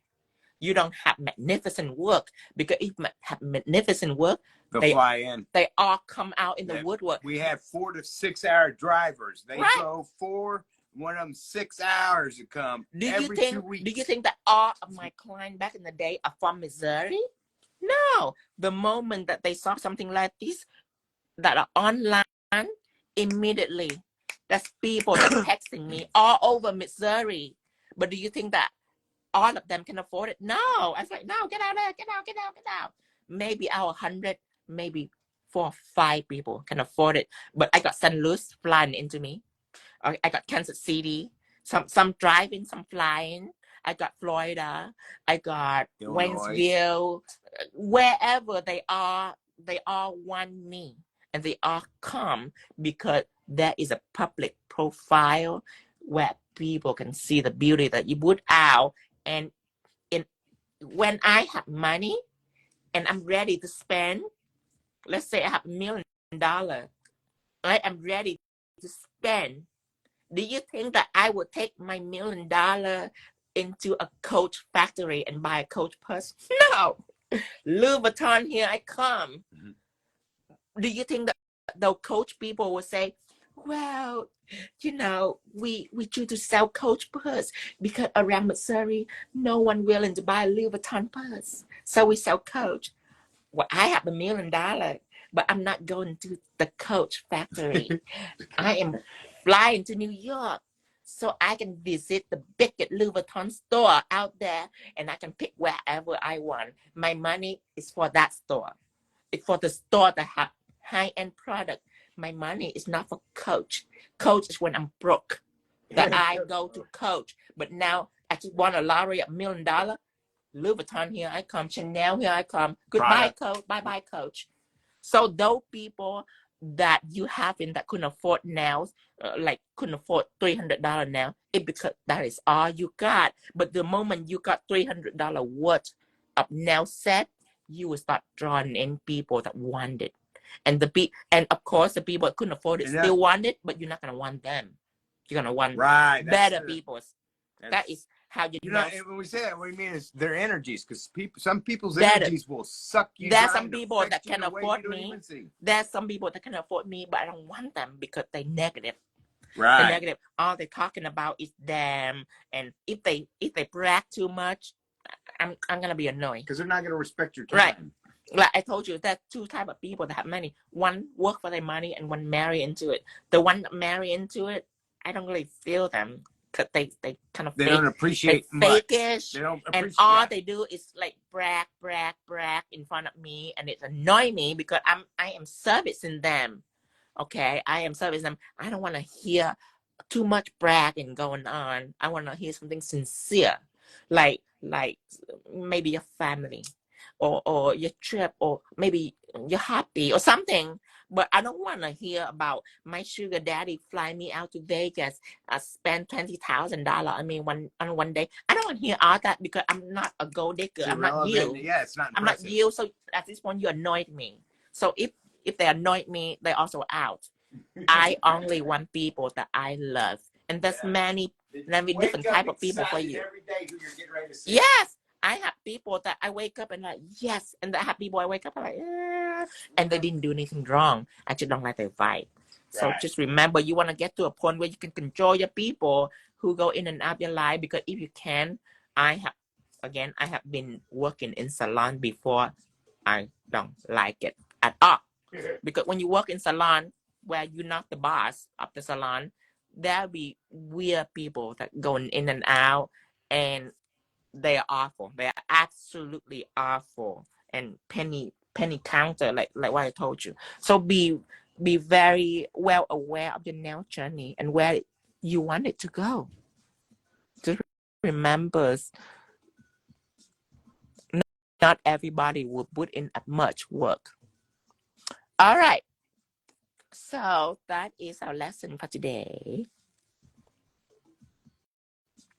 All right. So tomorrow, as I told you, I am going to get my eye dilated. So I'm going to be blurry. So I'm sure that I'm not going to be on tomorrow, but who knows? But I'm sure I'm going to be on tomorrow. So I'll see you again later on. Probably after tomorrow, I'll be on again to another set. I also met horrible nail tech stopping going to the nail shop. Yes. And you have to know that in a nail shop that are walk-in traffic, not a studio where you can make appointment. When you walk in, what do you think? What do you think? If you go to an expensive nail shop, let's say a nail shop that are a spas, you might be in luck. But if you get in a nail shop that charge you $20 nail set, and you walk in there and you see 10 people, 10 nail tech doing nail for 10 clients, and you say, do you guys have time to do a nail set for me? And they say, yeah, come in, wait 20 minutes. What do you think gonna happen? You have to put yourself in that position. Put yourself, try to pretend like you're a nail tech, okay? Working in a beauty salon where there's competitor everywhere, making $20 an hour. When a person come in, what do you think I would do? Do you think I'll take time? Or do you think I want to fly through it? So you have to understand that if you choose a nail shop that have decent amount of price, not too high, and then it's busy, and then they allow you to walk in, you have to know that you are waiting for trouble. You're waiting for trouble. You might be lucky to find a nail tech that are really good, and if you find them, you hold on to them to dear life, because if they good, that doesn't mean everyone around them is good. You cannot just pick a salon just because it's a good salon. You're actually picking the nail tech. Right. And there's nail tech that doesn't even care about doing whatever. They just want the money, and you don't want them because they're gonna mess your nail up. So just beware. Me, if I am a woman that don't know how to do nail and I want some pretty nail, I'm choosing a studio. I'm going on Instagram first, Facebook, and I'm looking for someone by themselves. Yeah, I want to see what they do, the work that they put out, and when I want them, I'm making appointments. And most likely, nail tech like that, they are tried at studio. I don't see a lot of nail tech tried like that at beauty salon. Doesn't mean that's none. That's some, yeah. But most nail tech that are really good retire in studio because that's the environment that they want. And I will go there. I will make my appointment because sometimes people doesn't want to make an appointment. I'm telling you that that's a big mistake. You don't want to walk in unless you should walk in for manicure and pedicure. Yeah, I do that. I don't need an appointment for that. But for a nail art set appointment, I want an appointment. And if I go there and they don't take me immediately, if they just do nail for someone else and say, welcome to the appointment, can you wait please, and 45 minutes later they talk and get you, that is not the type of nail tech that know how to make appointment.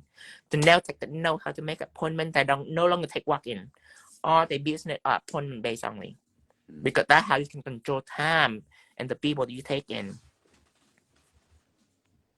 Enough information on nail business for today. All right, everybody. So I will get out of here. Oh, it's 5:30. I need to post my nail. I was, oh my God, I was talking nonstop for like an hour. And it may sound like a rant, but really it's a motivational speaker for those ladies who invested in themselves and built up their quality of work, you know. Keep your standards high. Keep a standard high. Okay. Bye-bye, everyone. I get out of here, and I will repost this in 1 minute. We'll probably see you Saturday. Bye-bye. I will save this name immediately.